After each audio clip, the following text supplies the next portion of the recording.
Welcome back to Let's Hash It Out, powered by Facet Hub and sponsored by your marketing team at Facets of Hospitality. If you're new here, buckle up. As we do, no bios, no long-winded intros. We're not doing that. If our guest wants their flowers, they're in the caption where they belong.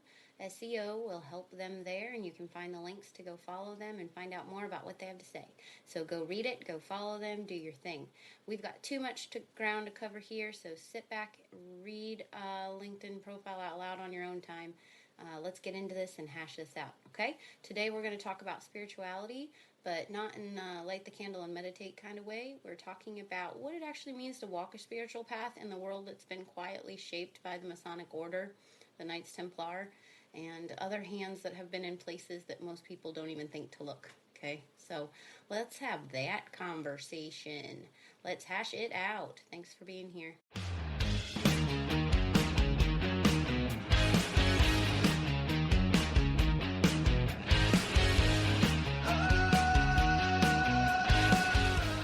Okay, so you had mentioned we could probably start with the Knights Templar. How do we approach that? I mean, I can just pull up like a basic history of them, like where they come from on that real fast. Hold on. I think a lot of people think they're Masons, right? So like the idea is that it's like a high-level Mason. Yeah. Aren't they like another classification of the Masons, though?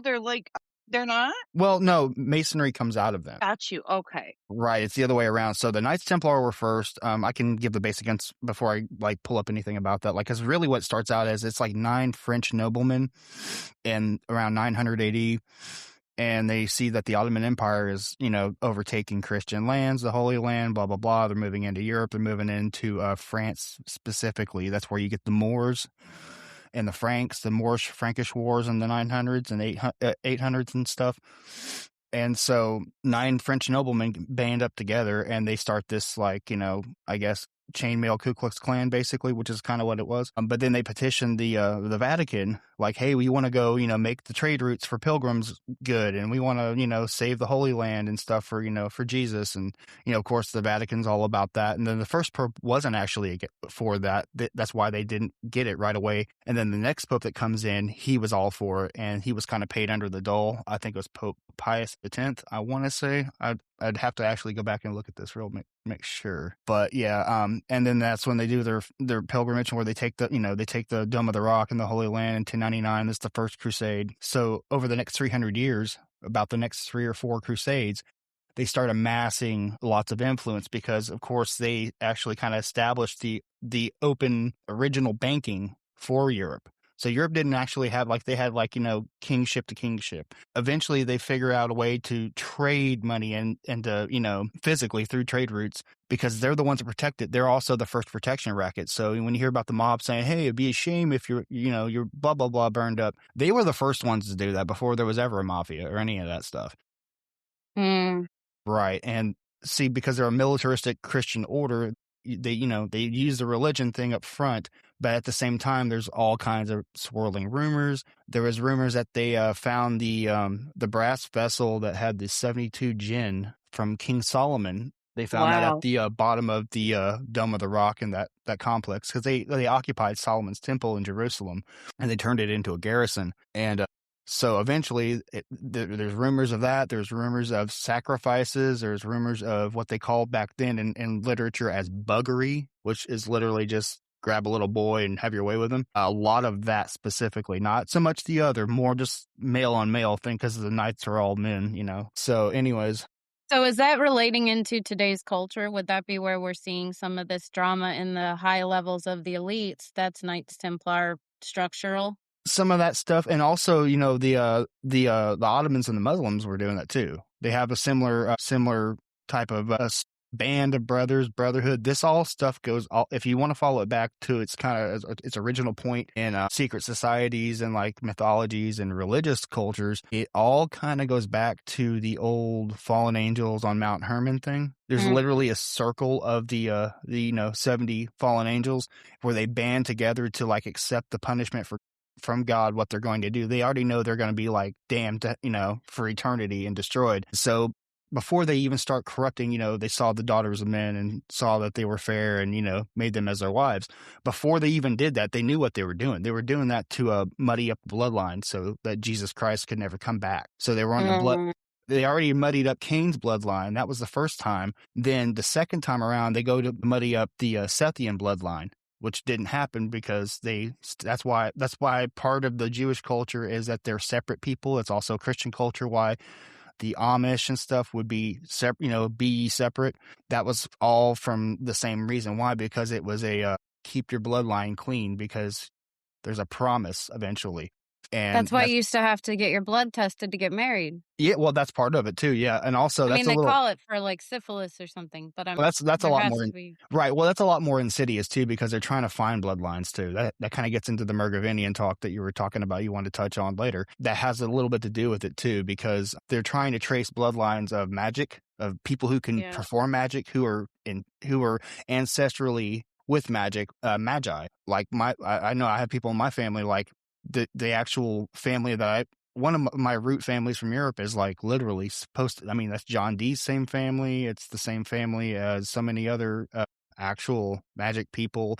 Robert de Grimston of the Process Church, he was actually born Robert Moore. So any Moors that you know of, the Anglophone, the English version, the Americanized version, or the old-fashioned Moor, that comes back from the Crusades and France, and it's the same Mergavinian type bloodlines and stuff. A lot of those people assumed they kind of robbed from other people, and I can get into that further. That's like kind of a shoestring thing. 1,000%. Can you just anyone listening to this that knows what I'm thinking right now, can you dive into more for just another minute, and how are you saying that they steal? Well, no. No, so a lot of the French families, Saxony, Dutchy, those old English families, British families, Scandinavian families even, it's kind of complicated, but what happened was, all right, let's backtrack back to Nero. Okay, so at the time of Nero's persecution of Christians, there wasn't any apostles. They'd been all dead. Like when John died, he was the last one. So after that, it was all new converts, and a lot of it was Gnostics, Christian Gnostics. So you had Sethian Gnostics, Valentinian Gnostics, Simonistic Gnostics. You had Ophitic Gnostics, which are like the Ophites, if you ever hear about them. You had Nacenes, all these different like sects. They all had it's kind of like denominations in Christianity now, except the problem of it is Gnosticism is completely it's wearing it's Jesus on the wrapper, but when you take a bite of it, it's not even what you thought it was. That's what Gnosticism is. Well, is Gnosticism Christ consciousness? Yeah, it's part of it. Yeah, it's the New Age. It's the whole you are gods. It's the Genesis 3 lie. It's the whole no, God is within you. It's like, that's not what he's saying. It's a twist of the actual words of Christ and the actual teachings of the apostles and the Old Testament by proxy, because it's just more of the Genesis 3 lie is what it really is, because what they do is they turn it in such a way that if you do this weird thing, well, if you believe in this thing, well, actually it's not, the bad guy is actually God and the good guy is actually Satan. That's where that comes from, is Gnosticism. And that was what Supernatural focused on a lot. It was really, really good until it flipped. And then it would flip so strategically that it's like, now I'm confused about life. Right, and that's to do that on purpose. Confusion is, who's the author of confusion, right? So, right. So does that make it, that's a Luciferian construct? Does that fit there? Yeah, well, it all is. It all can be, technically. My personal opinion, anything that's outside the constructs of the teachings of Jesus and what basically him, because he says that the 2 commandments he gives everyone are on those hang the law and the prophets. That's the Torah, and that's, Isaiah. So there you go. You don't need any more than that. And everything that you get from one end of it it's completed through Christ. And then everything to the end of it is just the playing out of the same thing. So everything on the outside of that can be very, it can be like 99% Christianity, but be 1% Luciferianism. You're like, well, that's okay. No, it's not. It's literally, there's a truth and there's a lie, and there's only one truth. So and you kind of find this out when you start going down the rabbit hole on the history of a lot of these beliefs and a lot of these religions and stuff, is that, man, it's like Johnny Cash said, eventually at some point when you're looking for the truth, you're going to find Jesus, and that's going to be it for you. Yeah. So, I can't argue with Johnny Cash. That part. So, with you saying that and bringing Johnny Cash into it, I mean, Johnny Cash ain't got nothing to do with this part, but with you saying Right. the I'm just other part, putting it I up. know. Right. But my question is I don't know a lot about the Knights Templar. I don't know a lot about Masons. However, with you talking about, Luciferian and things, I've heard in other realms, I've heard in other conversations and talks and things, I've heard people talk about how Masons are not true Christians as to what one would think. And if you No, actually get into their books and their scripture and their things, they actually see him as a good teacher, but they don't actually see him as the one and only true God or Son of God. They believe, in a roundabout way, they believe the devil to be that person. Is that true in your experience, or how do you see it? Well, see, all right. So part of the They thing call with him the architect, right? well, yeah, the great architect of the universe. That's anytime it's the universe or the great architect, that's actually Gilgamesh. That's what the G is. It's not for God. It's for Gilgamesh. And Gilgamesh is synonymous with Wow. Nimrod, and Nimrod is literally who they identify throughout the Old Testament as Satan. He's embodying Which the spirit is of like Satan, the current day with Antichrist. Iraq. It's the Antichrist. Yeah, Wow. yeah. That's It's wild. I just watched a video this morning about the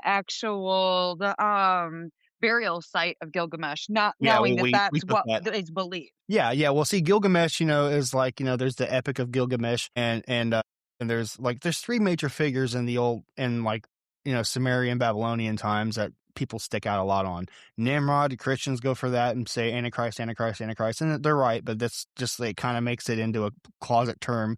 They don't really connect it to these other things like they should. Gilgamesh is the same, and then there's also Hammurabi, which I'm still working on the lineage of Hammurabi because we get legal laws from Hammurabi, which is kind of interesting. A lot of people find parallels between him and the biblical Moses, which is kind of interesting because Moses also signifies like, the lawbringer, because he's the one with the 10 commandments and he's repeated throughout scripture. Like if you look at like some of the way scripture kind of folds back and forth, I brought this up to Jen before about this is that when there's a moment in the gospels where the apostles as Peter, John, James, and Jesus all go to the garden, and he goes and they all fall asleep, and he comes back to him. He goes, well, why'd you fall asleep? Wake up. And then he goes back and prays, and then he goes, why'd you fall asleep? And wake back up.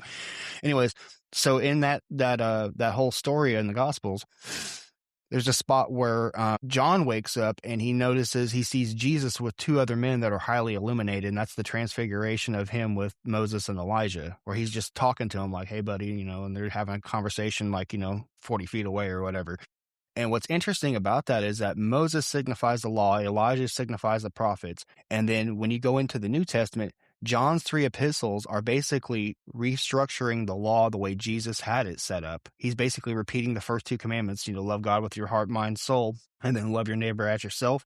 That's the law and the prophets. That's why he said on these all hang the law and the prophets, which is the Torah, and then all the prophetic texts like Elijah and Ezekiel and all the other ones. And so go a little bit further, signifies Moses. He's an analog to Moses, and James is an analog to Elijah. Moses and Elijah are the two witnesses of Revelation as well. They're supposed to actually come back and preach against the Antichrist for 1,260 days, and then they're killed and their bodies are left in the streets of Jerusalem for 3 days, and then they come back to life. That's supposed to be one of the creepy miracles of the tribulation, if you want to call it a miracle, because it's going to be a bad time. Yeah, I just think that's interesting how the law and the prophets, that's when Christ says, he goes, if you love me, you will keep my sayings. Those who love me will keep my sayings. If you love me, it's because I have loved you. And so, I will keep my faithfulness to you if you keep your faithfulness to what I tell you. And it's like his only commands are just to love God and love people. Like, you have to love yourself before you can love other people. It's actually like a 1, 2, 3, because God gives his love freely. And so then you reciprocate, and then you're supposed to love yourself. Well, that receiving of the gift is the self-love. Right. Yeah. And those are the fruits of the Holy Spirit, is once you actually accept God, you accept Jesus, those things become manifest in you one way or another. And you can, people can have their problems. I've had problems for years where you kind of limit the influence of the Holy Spirit, but you're never cut off. It's just a lot more time to work. the whole part of that's one thing I was getting into somebody the other day. They're like, well, have I fucked up too much? Have I done too much? No, you can't have, because look at who else has. I mean, look at Paul, look at King David. I mean, Yeah. I got a list of like 10 guys that were all pieces of crap, and they all didn't deserve the position of authority that God gave him but he picks, what's the saying? He doesn't call the qualified, he qualifies the called. Yeah, absolutely. Yeah, totally. So, I mean, it's the same thing. And your salvation is completely, they're in tied, but they're separate from your sanctification. Salvation is when you surrender and forget everything. Like, I know when you get to that breaking point and you accept Christ, that's your salvation. Now you're locked in. Now you have all the rest of your life to do sanctification, and you're going to fuck up because it says you will. And, you'll have every day you have to die to yourself. You have to pick up your cross and bear it. But it's easy because the hard part of the race is won. Now you just got to, keep up what you've been doing. Keep going. And yeah. And then the last day you get to sanctify is the day you die. And then after that, then there's no more time for sanctification or anything like that. But everyone's sanctified by, like, that's where you get your conscience from. I kind of feel, when something you shouldn't do, and then, like, eventually God will arrange things in your life. And this is my own personal experience. He'll arrange things in your life to say, hey, remember that thing? Yeah, you need to come back over here and do that thing I told you. Remember that? I'm not trying to hurt you, but I'm just trying to help you. And eventually you figure out, wow, he really saved me from some bullshit. So a lot of dodge bullets in life when you think everything's falling apart. Oh, I don't have a family anymore. Oh, well, my parents are going to die, and all kinds of stuff like it's happened to me in my life. And I'm saying it mockingly to myself, because I'm kind of beyond that stage. But I've had a lot of stuff happen in like the last 5-6 years where, I wanted to quit, but I can't, because I've already seen the proof. I've had enough other things in my life happen that if God wanted me to quit, he would have let me. Right. And he hasn't let me. So I can't. Or taken you, and there's options. Oh, and I've given him plenty of examples of, hey, I'm over here, dude. Pull the car over here. Oh. Right. And he has a mission for us. And I think that's where we had asked this based on the Masons thing. And I think that's might be where they get so far off, is like everybody thinks they're out for good, and, they're driving those little cars around parades for good reasons. Right. And so they're nice, good men. That's the veneer. Yeah, that's the veneer. Yeah, but then behind the scenes, right? They don't latch into the same power source. So their power source is a completely different structure. It's just pride. And pride is the antithesis of being teachable. If you're proud, you can't be taught. If you're not teachable, then you haven't submitted. If you can't submit, then you can't repent. So that's exactly what it's all about. They're Genesis 3 lie. It's the whole, I will rise above the heights of the holy mountain. I will be like the Most High and be above the Most High. I'll be greater than the Most High. It's literally the pride. It's just pride. And that's how they feel. Like once they reach 33, then they are like the Most High. Well, before 33, they actually, there's different sects of Freemasonry. George Washington famously was in like the affiliated, like the honorary Masons. So he only got to the 3rd degree, which is literally called Master Mason. Now there's different schools of it. There's a York Rite and there's a Scottish Rite.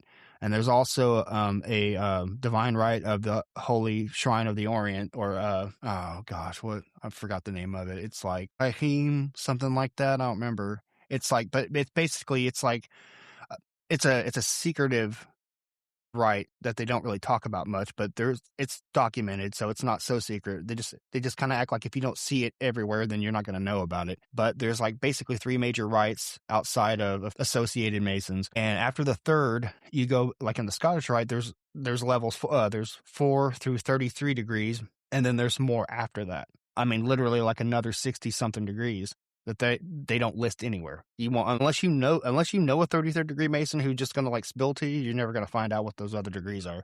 Because most people, where are those at? Like in history, how do we know that they are there? Because they talk about the degrees that are beyond the side of the. I can pull it up for you and send you a link if you want, but it's all right. I gotta find this. So like the Knights Templar are the top, right? And then like that's the top of the Knights Templar are like a militaristic arm. They're like the Order of the Knights of Malta. They're a military order of the Vatican. That's what they are now. And that's on the York Rite, but on the Scott Rite, the same side, that's like that's the royal side, right? Like that's your inspectors and your... Well, that's royal lineages of Masons that go back before Freemasonry was established. It's always been kind of secretive and hasn't always been on paper.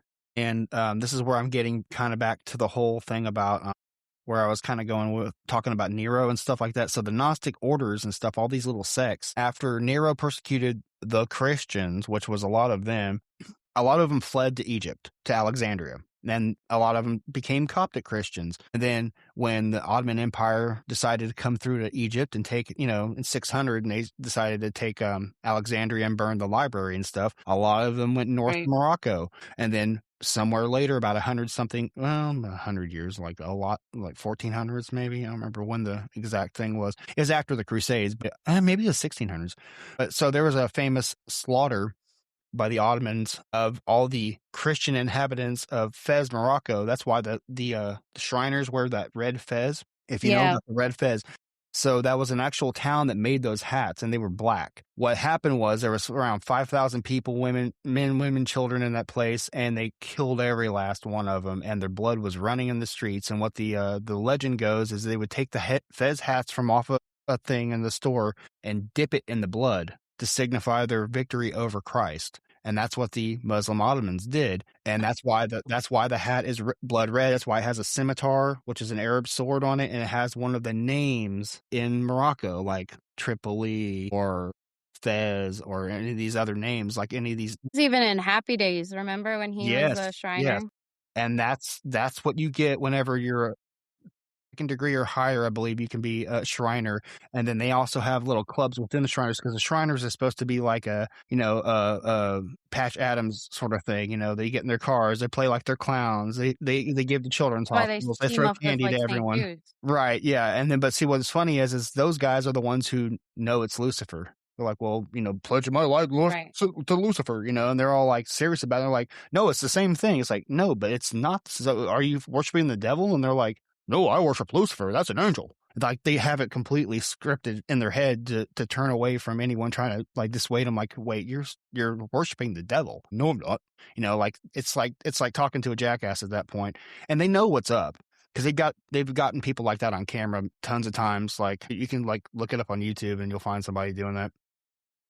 The problem is these people do not look like a clown that you would see at a circus. These people look like a dentist, a doctor, a grandfather. Oh, they wear the clown makeup, but that's for the kids, because kids like clowns, because clowns are funny. And they even have a club. Like bait?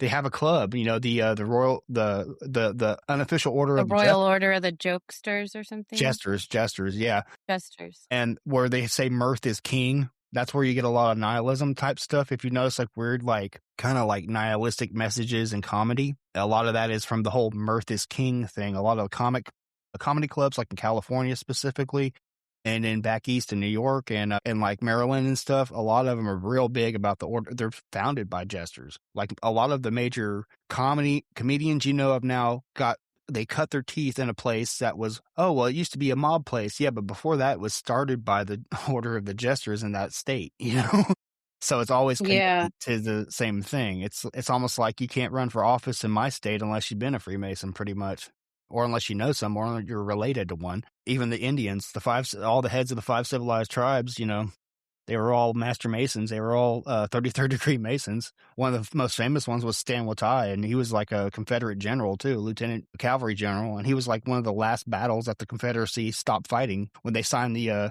Proclamation of the Appomattox. He was still out in the field, like killing Union soldiers in Oklahoma. And they're like, oh, no, we're done. And he was the last one to surrender. And then I think the very last person to surrender from the Confederacy, they found an iron side all the way up in Alaska. It was circling the coast, the entire continental coast, trying to basically like wait it out. I don't know what for, but they were trying to get away over to Russia or something. And they ran out of like coal or something, because it was a coal-fired, like, steamboat submarine. And that was the last thing they found. And I think that was like 1869. So they were out there for a couple of years after the war was over. But yeah. So can I interject for just a second? Sure. So to tie that in, I was just looking up the Royal Order of the Jesters to get like that on a research spot so that I can make sure I remember it. Yeah. And the first thing that came up was controversy. And of course, I always click that to see what the hell is going on, right? What's the controversy? And yeah, I was really Yeah. surprised to find out that there was a prostitution controversy Mhm. that pops up, and it even has a Wikipedia announcement. Under the Royal Order of Jesters Wikipedia page, it says, their history, they're a Masonic male fraternal organization allowing only Shriners in good standing to Yep. join. Yeah, you can never Admission by ask. They have invitation. to approach you. Yeah, you can never ask. Exactly. It says admission by invitation only. So, Mhm. they're approaching people. It says the original meeting when the formation was in 1911, the Shriners in the captain's office of the SS Wilhelmina in Wilhelmina. Aloha Temple, Hawaii, which Wilhelmina is trending because of the Wilhelmina models and Epstein right now. So that's just an Dun, dun, interesting name dun. to drop. But, so then he goes through about the organization, which is also interesting. I think people should read membership, local courts, things like that. But then what was interesting is the prostitution scandal. In 2008, 4 public officials from Western New York, including the state Supreme Court Justice Ronald Tills, 2 retired police officers, and a law clerk, were convicted of human trafficking for transporting a prostitute for a Royal Order of Jesters event. According to the federal prosecutors, the Jesters had employed strippers and prostitutes for one of their parties, with some of the prostitutes being illegally transported over state lines for a Jester event. The FBI investigated these cases.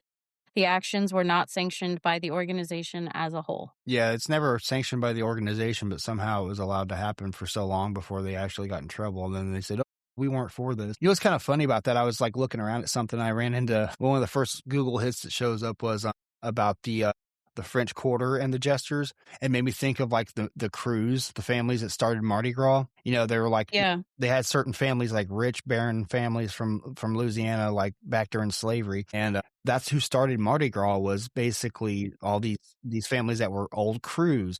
Well, one of the old crew families was this guy Thomas Baumler. And I remember from my friend, our friend Dana, when she was doing her initial work on the Process Church, she was trying to figure out who was the person who was incorporating these businesses down in New Orleans and down in South America and all this other stuff. And it was this wandering bishop who was Thomas G. Baumler Jr. And he's connected not only by classic New Orleans families, but he's also, straight up in the Catholic Church. He's one of the auxiliary bishops, or he was. He's been dead a long time. But at the time, like, he was the one who was basically getting them legal LLCs and basically setting the money train up for them. Because what they were doing is they were basically trying to compromise people through that cult and get dirt on them and do that as a way to build money, and then also to run prostitution and drug trafficking and stuff. And there's a lot. I mean, they were instrumental in MK Ultra kind of spreading around the United States a little bit, if you ask me. Well, that's kind of what it looks like. It looks like I lost Nikki. Hopefully she comes back in. Whoops. But that's kind of what it looks like. And I'm really surprised to see that this is showing another. I don't know if you mentioned that article. I thought it was this one because it sounds very similar. Is it Doorflinger from Oklahoma? That's actually a good one. No, that's not exactly the one I was talking about, though. But it was Hey, glad you're back, Nikki. Right on. Cool. We just like, oh, where'd she go? Yeah. I just dropped out for a minute. It was being goofy, but I'm back. All Sorry right. about that. We're still talking about the Royal Order of the Jesters and some connections into today and how they seem to have prostitution rings or corruption rings around them for some reason. So, with you saying that, that's really strange to me because I'm not trying to like cross paths or, have a sword fisting competition here. But when you started talking about that, my brain went to the only Jesters that I know anything about is actually a motorcycle club. Yep. However, what's really funny is you're talking about all the controversy that you had found when you looked it up. That's actually a lot of things that you would find associated with that group too. Yep. And when you started talking about how you don't approach them, they approach you. That's exactly how they are too, as a club. And they're also to the point that if you are brought into their club by someone else, you are not allowed to go to the bathroom by yourself. You are not allowed to touch a doorknob by yourself. You're not allowed to go back out to your car, to your vehicle, to get anything, to smoke a cigarette, to do a nothing without somebody opening and closing that door and giving you permission to enter and exit every single time. Yep. I had an That's uncle crazy that you bring that up. I had an Go uncle ahead, who what was was that? affiliated with local Like, he used to be in Rolling Thunder. He was never in, like, an actual, I mean, I want to say he might have been like a prospect or something in California, but he was only in California for a couple of years in the 60s. And so, like, I don't remember which people. He knew a lot of people from different gangs and stuff, like actual 1%er gangs and stuff, but nothing from like back east, like the Satans or anything like that. Those are the ones you find out later on in like New York and around that are connected to Son of Sam and connected to stuff like, Willowbrook, where they had that one missing child who was supposedly sacrificed to some Satanists. Also, the Process Church was out there doing stuff. Also, Scientology was doing stuff out there, and biker gangs were kind of running drugs all over the place, being paid by people who were much bigger and dressed differently than them. But, the president tells you where do you go. You don't listen to anybody but your president. Otherwise, you're not in that gang anymore, and you're probably not alive. So, yeah. I know how. I know a lot of. I mean, like the Masons, it's just different structure. So it's almost like these organizations have duplicates wearing different jackets or hats. Yeah, they filtered out. And I'll tell you one thing, like one of the things I said kind of early on, whenever I first mentioned the Knights Templar was, like when I talked about, the skull and crossbones as a Christian symbol. All right. So, well, the pirates were hunted by, I want to say probably 5 different European nations over the entire course of their runs before they got brought into the East India Trading Company in the 1800s. And then, but a lot of ex-pirates and their families, what people don't know about the pirates is the Knights Templar was hunted down in the last 60 years of their run. The last one was this guy, Jacques de Molay, was the final Grand Master of the Knights Templar Order. And he was... That's why we have the de Molay girls. Yeah, Eastern Star. Well, de Molay is only boys. Eastern Star is girls and then stuff like that. But yeah, but de Molay is typically boys, young boys. Yeah, that's like they have it. No, you're good. You're good. Because they might have changed the rules for all I know. From what I understood from people I've interviewed and people I know personally and stuff who've been like, hey, I was supposed to be de Molay. And I was like, oh, really? Well, look at your last name, dude. He's like, oh, shit, I didn't think about that. Yeah, of course. Yeah, stuff like that. But no, de Molay was famously, he was executed on the Isle of Jews in 1312, let's say, or 1314. Yeah, he was executed on 14, Friday the 13th, and he cursed not only the Pope at that time, but the King of France, who both died within the year. After, he was like, because he's going to get burned alive, because the Knights Templar was disbanded because they were found guilty of buggery, Satan worship. They worshiped Baphomet in the Holy Temple, which is like, but that was one of the accusations that the Vatican had against them. But what they don't talk about is that they were such a big organization. The ones they rounded up were not all they had. They had hundreds and thousands of them. So they typically, what they say is 4/5 of the actual operating Templar Order of Knights escaped throughout Europe. They also had an armada that dwarfed Spain's armada, and England didn't even have an armada at the time in the 1400s. So when Spain had like the first big armada of ships, they had like 5 ships. 3 of them went to the New World, the Santa Maria, the Nina, the Pinta, the Santa Maria. Yeah, those were 3 of them. And those are the small ones that Columbus went on to come to the New World. And I think that was actually kind of a cover story anyways, but I can get into that another time. But it's kind of, it goes in line with this, is that the accusation, and a lot of people are finding stuff about it because there's like artifacts they find that say, hey, were these the Vikings or were these the Templars? Oh, these might have been the Templars. They knew that there was a continent over here somehow already. Yeah. And so the argument goes that 4/5 of them, a lot of them escaped to the Americas before anyone else had contact here. I think Eric the Red might have had them beat by 100 years, but he was one guy. But they went through here, and that's why you find some mounds. That's why you find artifacts like there's one in the Panhandle of Oklahoma that has like runes, and it has Egyptian hieroglyphics, and it also has evidence of European type temple construction, which would have been around that time, 13, 14.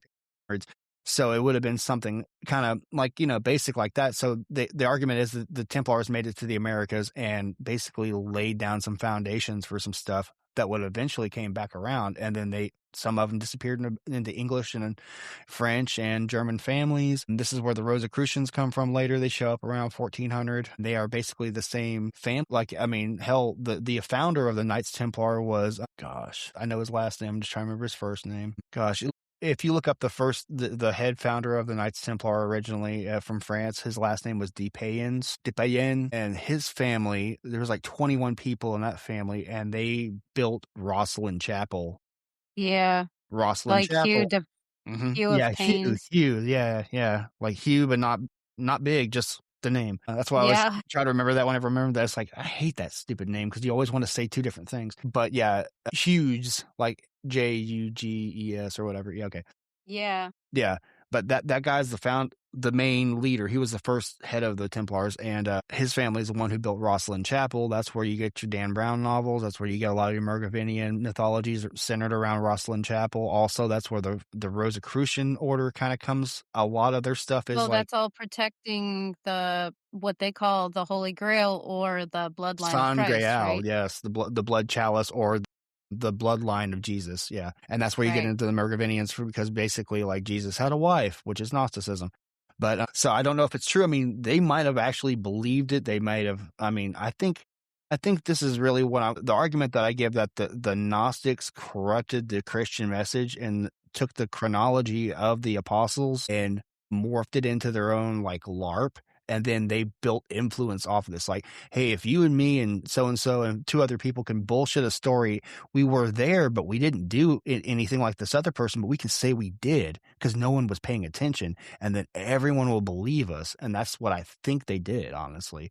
But there's also connections to Alexandria, Egypt, where you had all kinds of Hermetic teachings in the library, that those same Gnostics went to Alexandria to flee persecution from Nero. So to me, it kind of makes sense that like you have two groups, one's on the inside, one's on the outside, the Muslims and the Gnostics, and they're both chasing after this hidden knowledge of Hermetic rites and rituals, which were basically like, that's the Babylon. That's Mystery Babylon. They're chasing Mystery Babylon.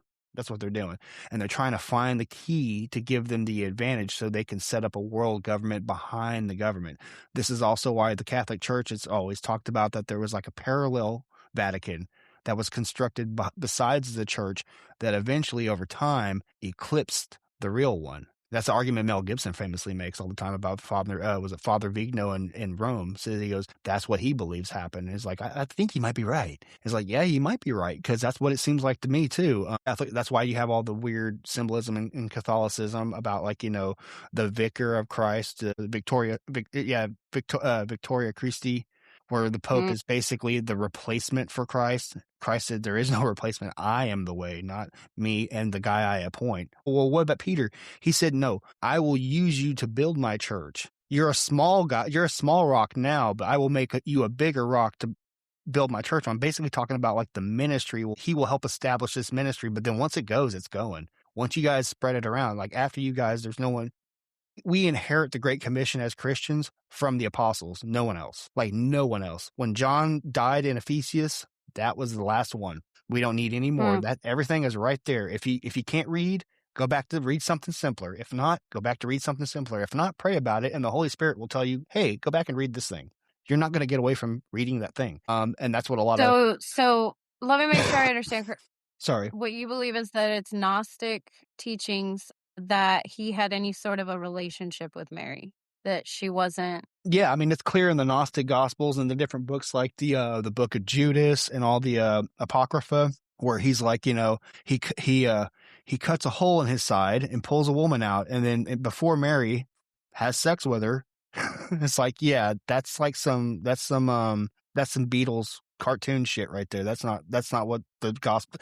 That goes against the very nature of Christ, anyways, because he said it'd be better for you. Some men are made eunuchs by men. Some made eunuchs by the kingdom. Those who can inherit.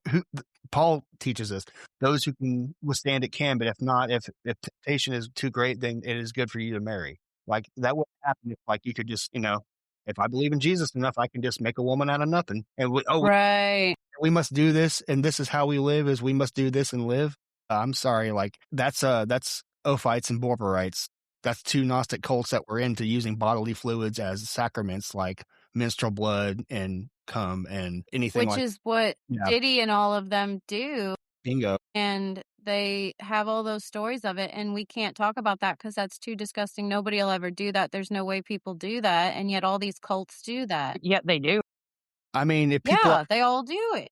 People who actually know occult practices, like I've studied a lot of them. I never do them, but I know people who have. I mean, we both know like Craft We of talked Christ. about that. Yeah, like that person, where she talks about like she'll talk about like this is what this is what as a witch she was a witch for 15 years. She'll like this is what I used to do before I found Jesus. Like this is like I know what this is.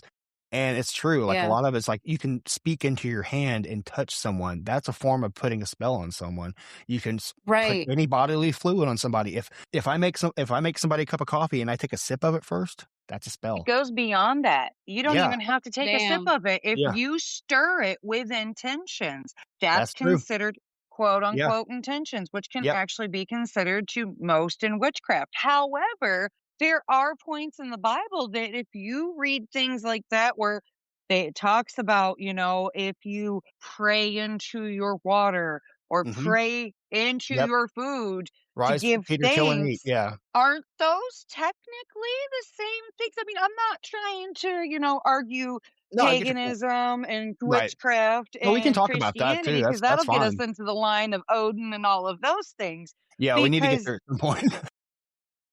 Well, that's my point, is that, Right. they do kind of cross, because some people believe that, Odinism is in itself its own religion. But what if you look at it as the fact of what if maybe there's a reason why God says that, not to worship any other deities? He's not saying there's not any other gods or deities. Absolutely. He's just saying do not worship any other ones. So my mind goes to the fact of, okay, so if we can actually trace the actual origins of Jesus, and we can actually trace the actual origins of Odin and Thor and Loki and all of these other beings, all the lesser does gods. that necessarily mean that maybe that they're brothers or aunts and uncles, and maybe they're sister or cousin religions to each other that in ways mirror each other? Well, I mean, yes and no. I do understand where you're coming from, but like from my theological understanding of it, and this is just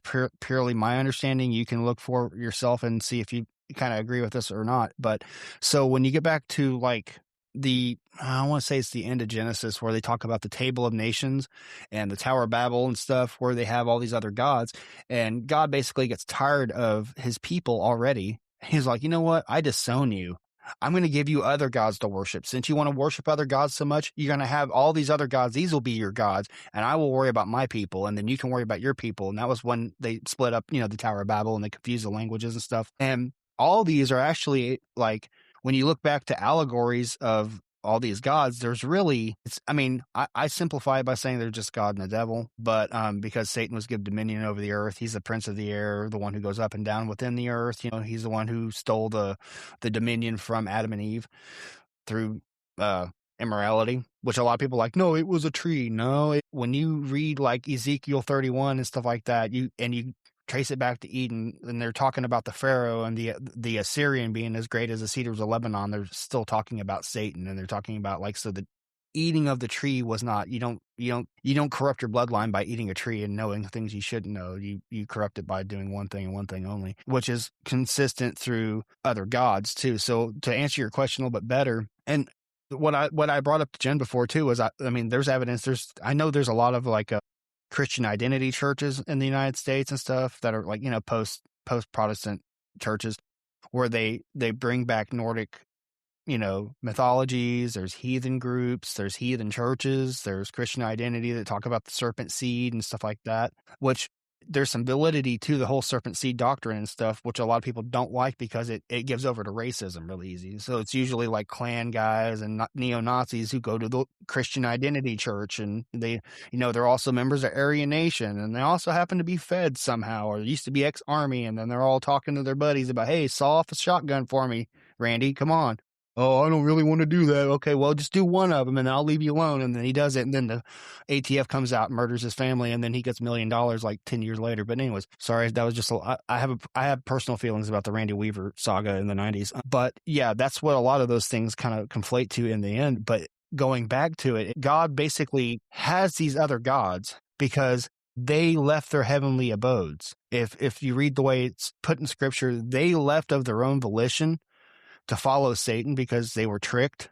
And so they were cast out with him because there's no time in the spiritual realm. So everything kind of runs together as far as the chronology. It's hard to understand it as this happened first, and this happened first, and this happened first. Like in the heavenly realm, everything kind of happens at the same time. But so you have, your 8 fallen angels, and then there's 70 more that come around. There's a second incursion, which is talked about on Mount Hermon. That's when they do the whole genetic stuff, and that's what leads to the Tower of Babel when they have the 70 nations. And all these other gods, I mean, they even talk about, there's like, basically the number goes 8, 70, and 200 different gods that are, but Yahweh is the creator of all of them, and he only has one people he chooses. So the Goyim, or the nations, worship all these other gods. And this way they can do, but what the problem of it is that those gods turned bad. And God even brings them back up to the cosmic court. It talks about in, I want to say it might still be Genesis. This is all Genesis stuff. Wow, I got to read my Bible more. I'm remembering this as I'm talking about it. But he talks about it, he goes, why have you turned them against me? You turn them further from me. You take the worship that is intended for me, and you take it for yourselves and teach them war and teach them immorality and teach them cutting of flesh and all these other things. He's like, you guys are screwing up. Like, I put you in charge of them. Why the hell are you doing this? And they just keep going until it degenerates. And this is the history that happens basically before the flood, where the entire world, all flesh on the earth was corrupted in those days of beasts, of man, and of Nephilim. And then we get from the Nephilim part, except for Noah. Noah was the most righteous of all. And a lot of people don't know about this. He had a long lifespan. You think, oh, well, he was told a couple of years and he started building an ark, and about 10 years later, it was like, God, wasn't it nearly 900 like years, 900? 900 some Yeah. odd years. So a lot of Wasn't things. it only his dad that was longer? Methuselah? Yeah, totally. That's interesting. Yeah. Yeah. And so, I mean, a lot of people, don't understand just the way the chronology plays out, but you have to really examine the language and kind of catch the words. Yeah, I almost say, like, just as a believer myself, what's helped me a whole lot more was trying to learn how to discern between my thinking and the Holy Spirit, and just kind of going where the evidence, like, this is an interesting number. Why I keep thinking about this? I was talking about this with somebody earlier. Holy crap, it's the same thing I was talking to them about. Oh, that's my answer right there. I didn't even ask that question, but God knew I was going to ask. I was asking somebody else about it, right? So stuff like that happens to me all the time, and it blows my mind. But when it matches to a Bible verse, yeah. Yeah, and then also other things connect right back to that in other parts of the Bible and give you the entire story. Like you get the whole macro vision as opposed to the micro vision, which is insane to me. But only God could do stuff like that, because I'm not that keen. I'm smart. I can remember a lot of crap, and I can say a lot of crap and talk because, I'm like Mouth from the Goonies. I can keep going, but I'm not that smart. Like, give me a multiplication problem right now, and I'll just sit here and say, I don't know. I quit. I used to be smart. We talk about that in the MK world a lot. Like, I remember when they flipped the switch. Yeah, I used to be smart, and then all of a sudden, I started falling asleep in second period for no reason, drooling all over my desk. Did we talk about the sleeping thing yet? Have we brought that into No. with like theta waves or like sleep programming? Oh no. Or yeah, I got some stuff pulled up about that too. If you so, like, let's position I a got question questions and about you can that. answer it. Yeah, go ahead, Nikki. Okay.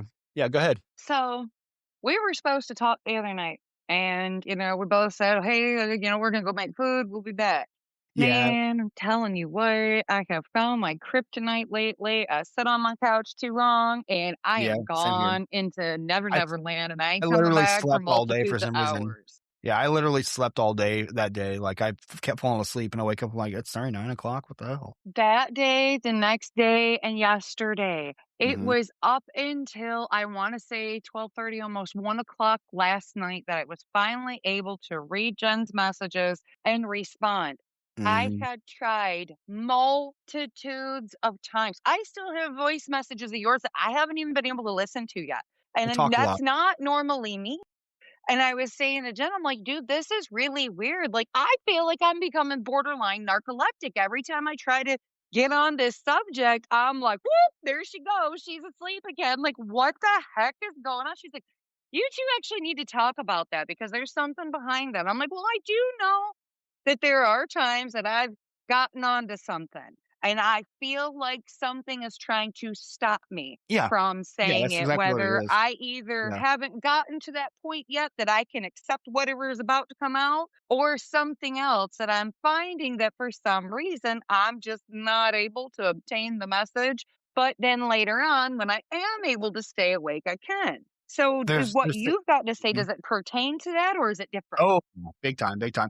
So first off, like, let's just go with the bad guy stuff. I say bad guy stuff because I'm just saying occult stuff. You've heard of sleeping spells, right? Where you just Well, like, yeah. where you'll just like, ass out like you drank too much, like full I sober. have not. Can you explain what that means? Okay, so sleeping spells, now from what I understand about it, is these things can be like, they don't necessarily require a human practitioner, but just basically something from the astral realm can just suck your power out. One thing I've noticed about whenever I followed this guy Nathaniel Gillis before, and I've told you about him. I don't know if you've ever heard of him, Nikki, but he's a demonologist and really gets into stuff about like necromancy and UFO abductions. Specifically, he follows a lot of Dr. Carla Turner's stuff that she used to do in the 90s, and which there's a really interesting connection to my hometown and one of her people that I told Jen about. I don't know if you know about. We'll bring that up another time if you want to hear about that. But anyway, so his information that he goes is he looks at the old incubi and succubi cases from like pre Protestant Reformation, like the Catholic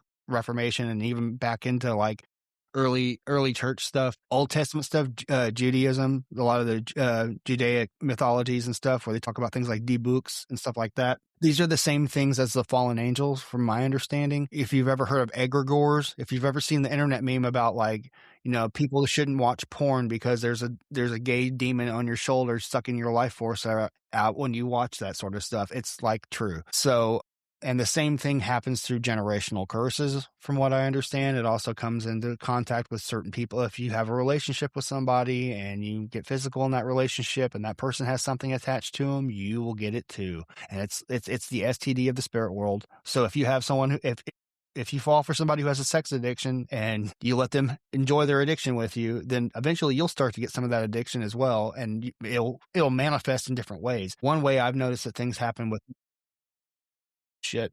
I was like reading about something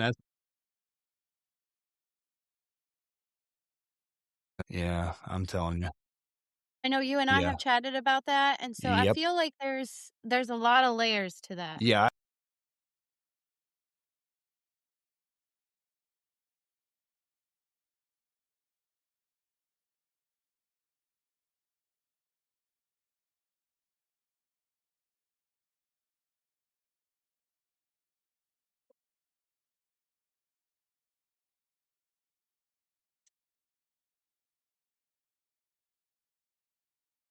That's really how they keep you, even if you're doing everything right in your life. Because like my brother, he's chronically single. He hasn't had a girlfriend for years, and he doesn't go out and date. He just works and comes home and stuff like that. And he's like, "Well, it's only natural." I'm like, "Dude, no, it's not. Like, read the book, read the book. You're supposed to not do that. Fiction, which is not what, It's idolatry to your own relationship flesh." is. Yeah.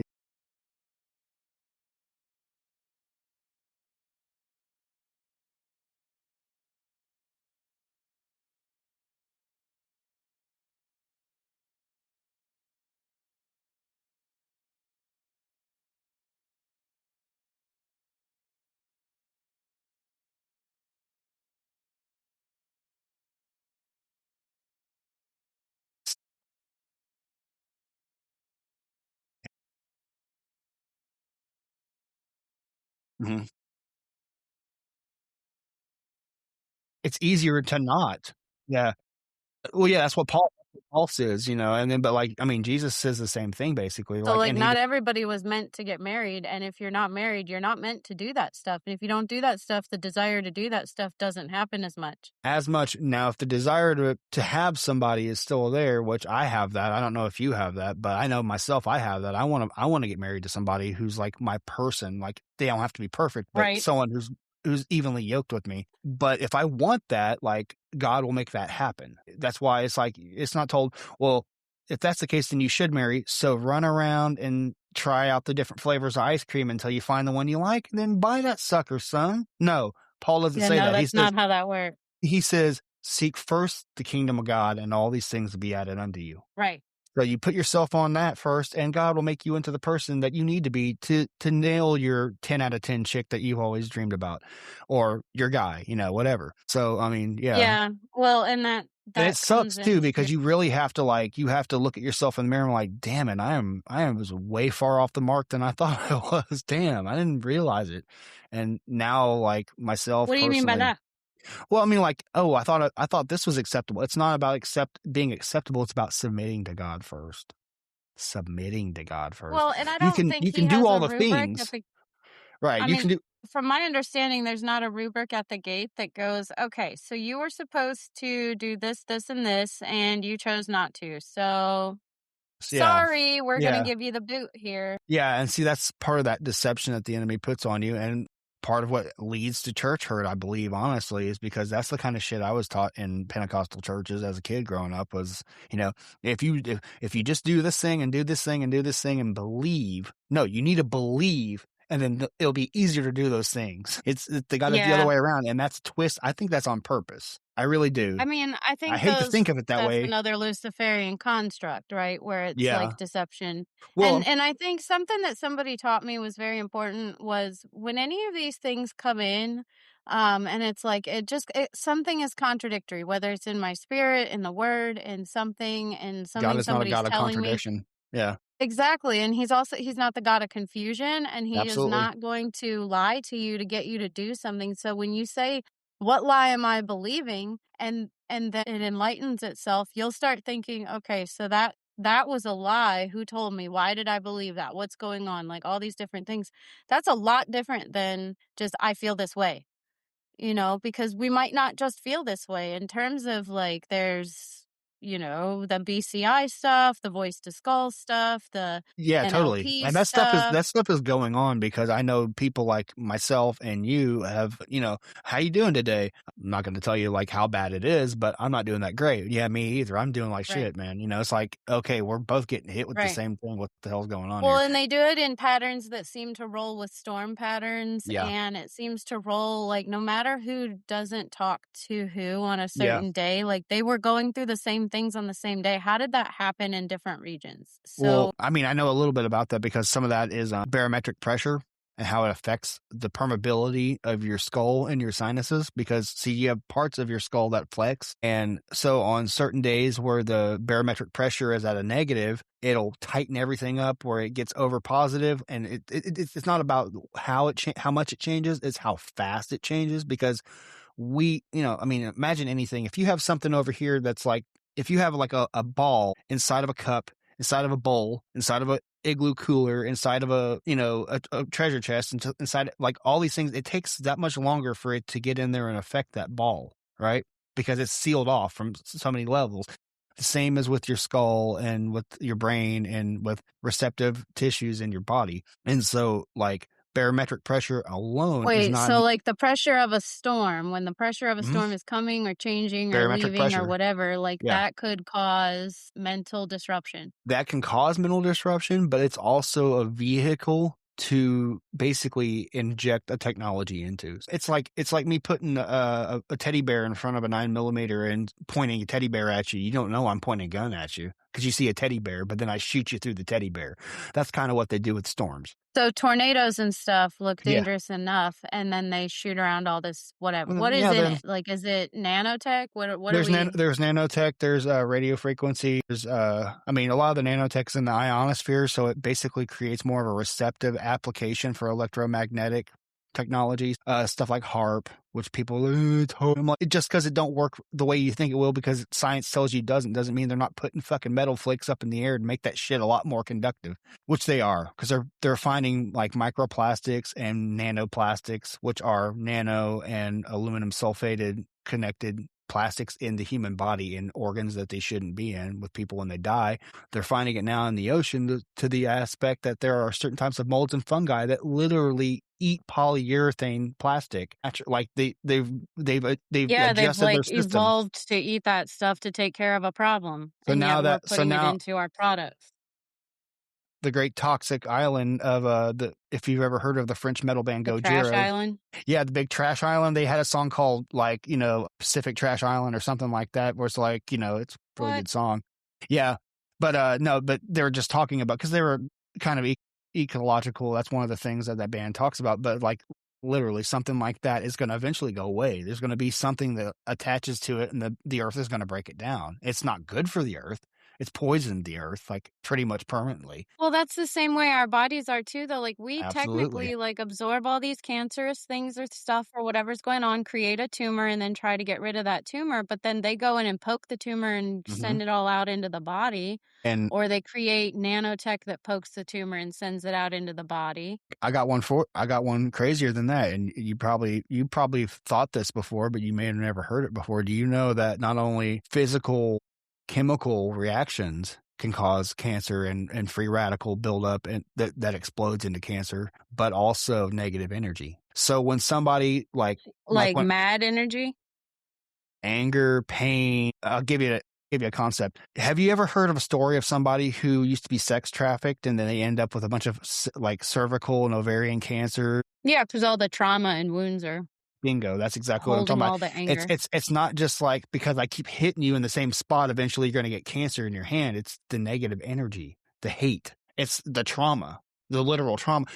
If trauma to a mother can spike her cortisol, send a signal down the placental line to a child in utero around the 3rd month, and it starts rearranging its own brain tissue, which causes things like ADHD and autistic spectrum disorders and things like that. If that's possible, don't you at least think that the same types of trauma, maybe they don't cause a physical change directly, but because that's an occult tactic. That's actually a very steady occult thing about the intention. Negative intention can cause pain and cause actual debilitating things. It's almost like Is that part of the Mother of Darkness programming? Some of that, yeah.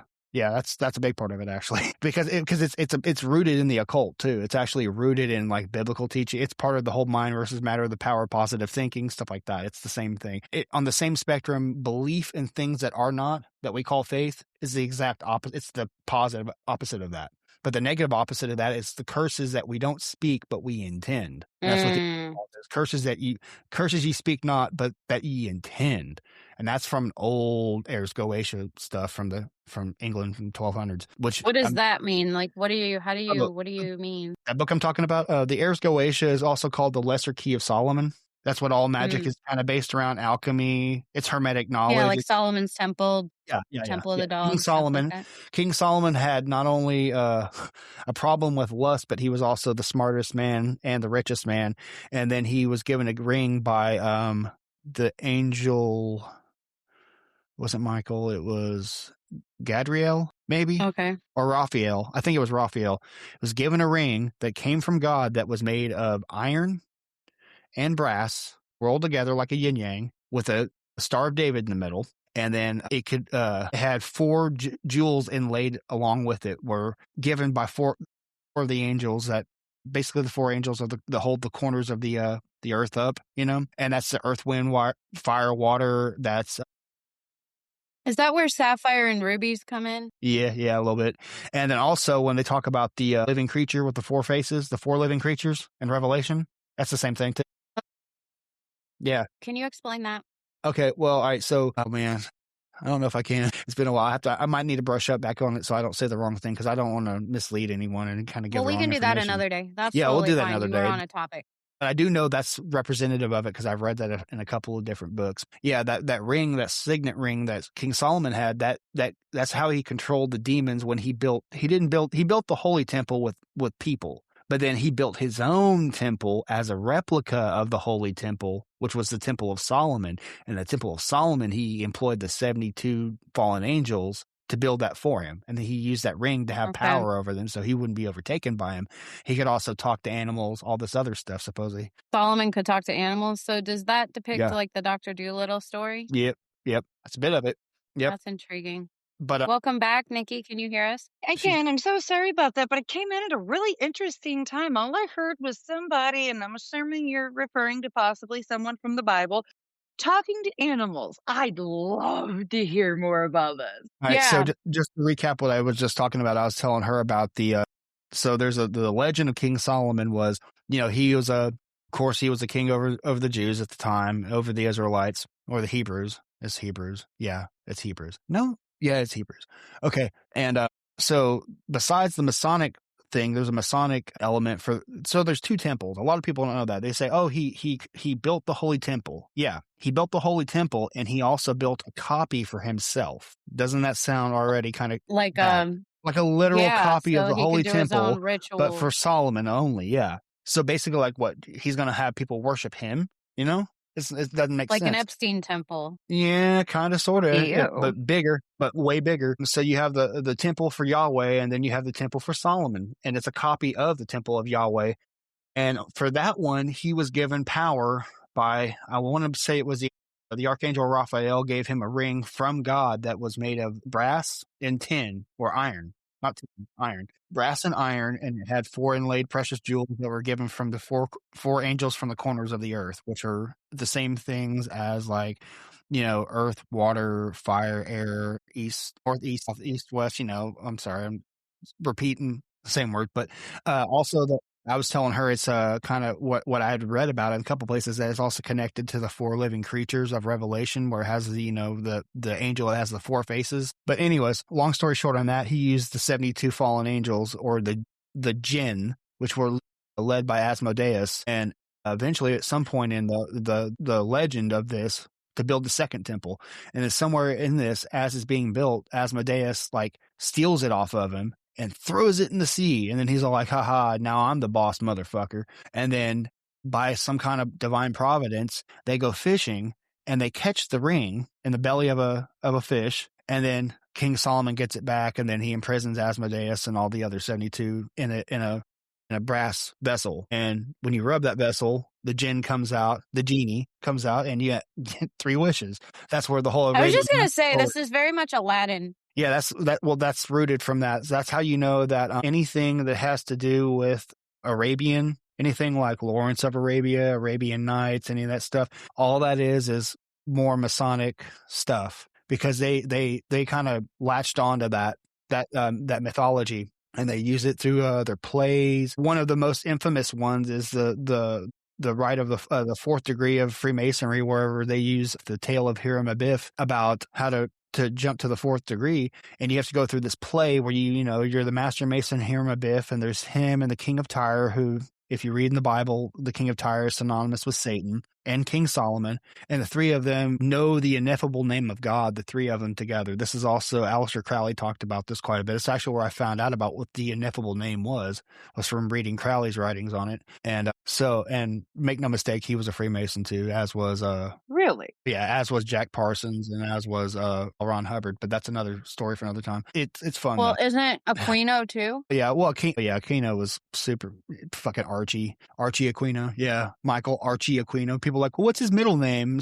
It's his middle name is literally Archie, like the comics. Like, people don't even know this shit. People are like, oh, he just died a couple of years ago. I'm like, no, he died X amount of years. I got his California death certificate.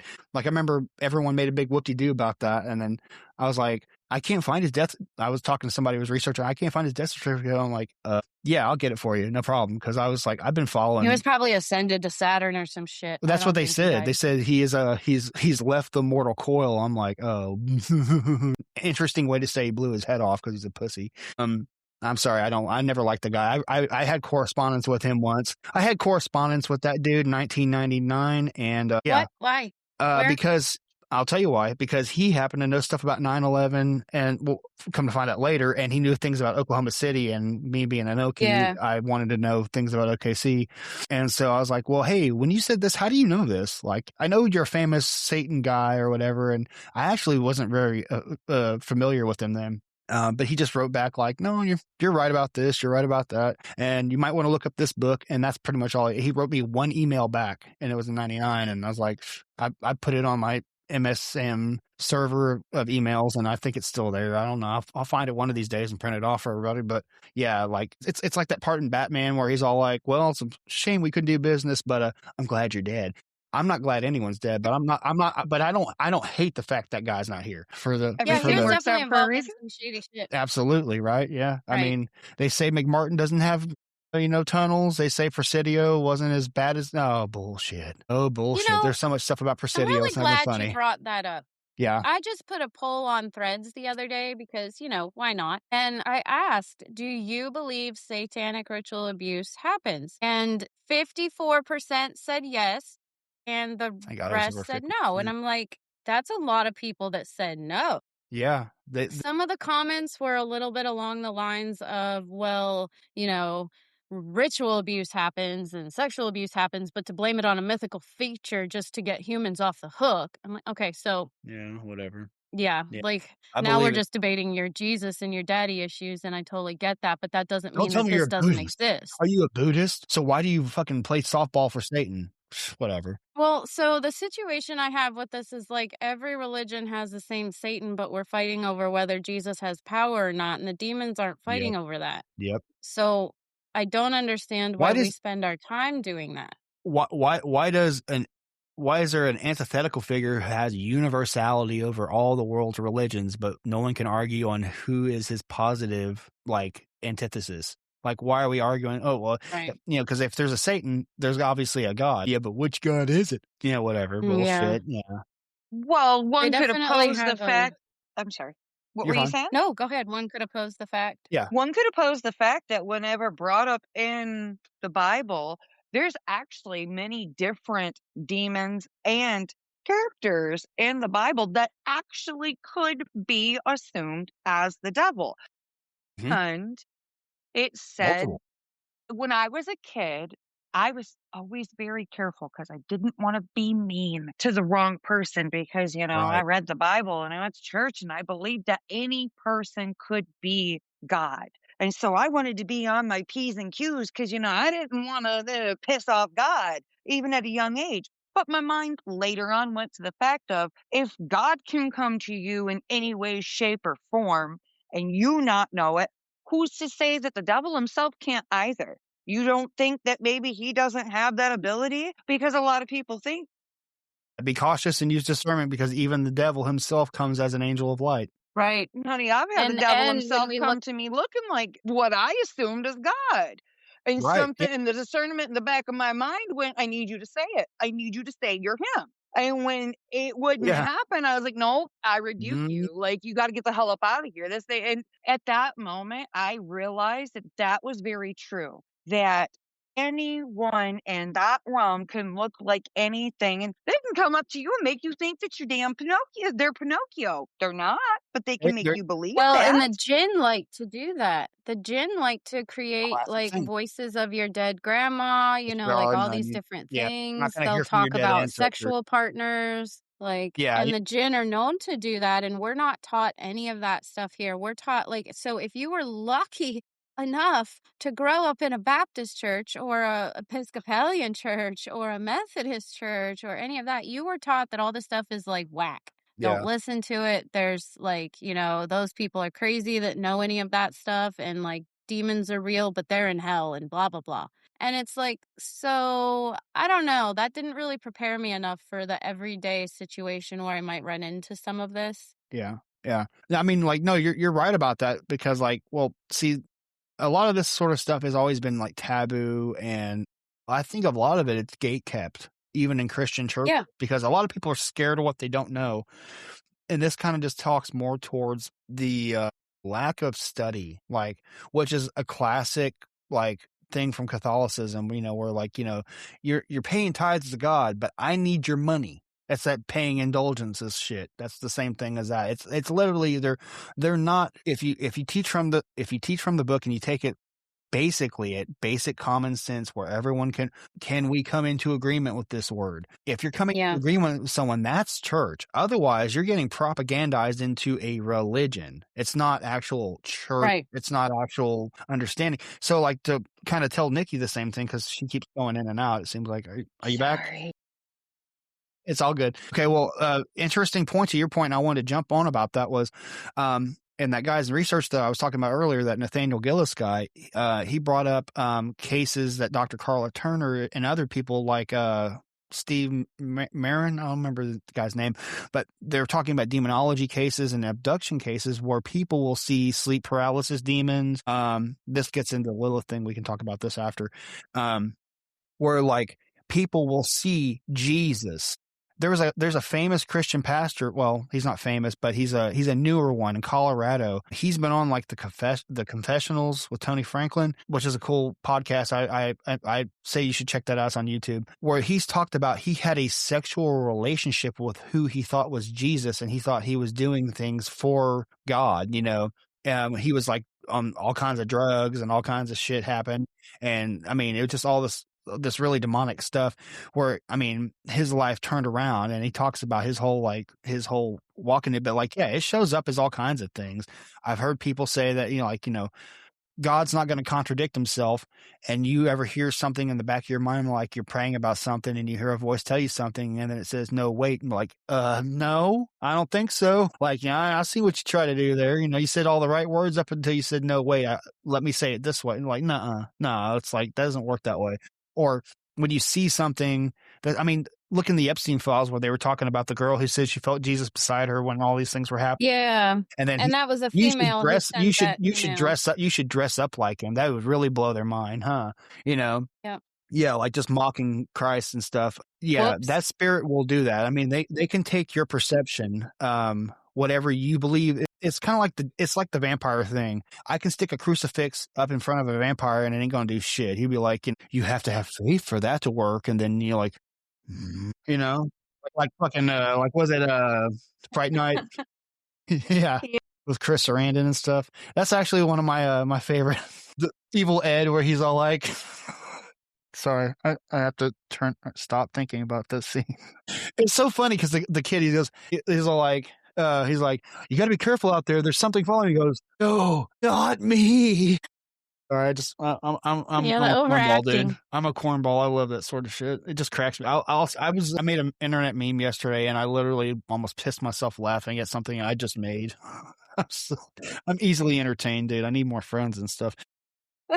No, it was good stuff. But no, they do that though. Like you have to have faith to break that illusion. Whenever I had a sleep paralysis episode where I had like a shadow person sitting on my chest, which is Lilith, basically trying to get me to renounce God. Mm. And it did this for, I should say it because they can change sexes. This is where you get incubi and succubi. They can be either one for whoever. Sitting on my chest for hours in the daylight, with sun coming through my apartment window in my bedroom.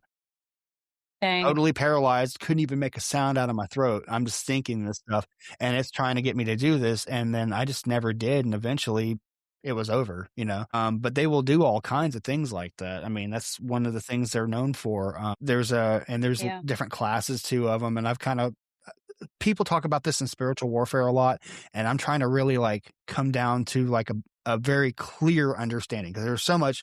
It could be this, ooh, it could be that, ooh, it could be this, and I want everyone to like know. You will know them by their fruits. Like you can actually use scripture to decipher the enemy, and by their fruits they're known. It's like Leviathan is always like a territorial spirit, a legalistic spirit. It's the Pharisee spirit. It's the one that says no, you can never leave.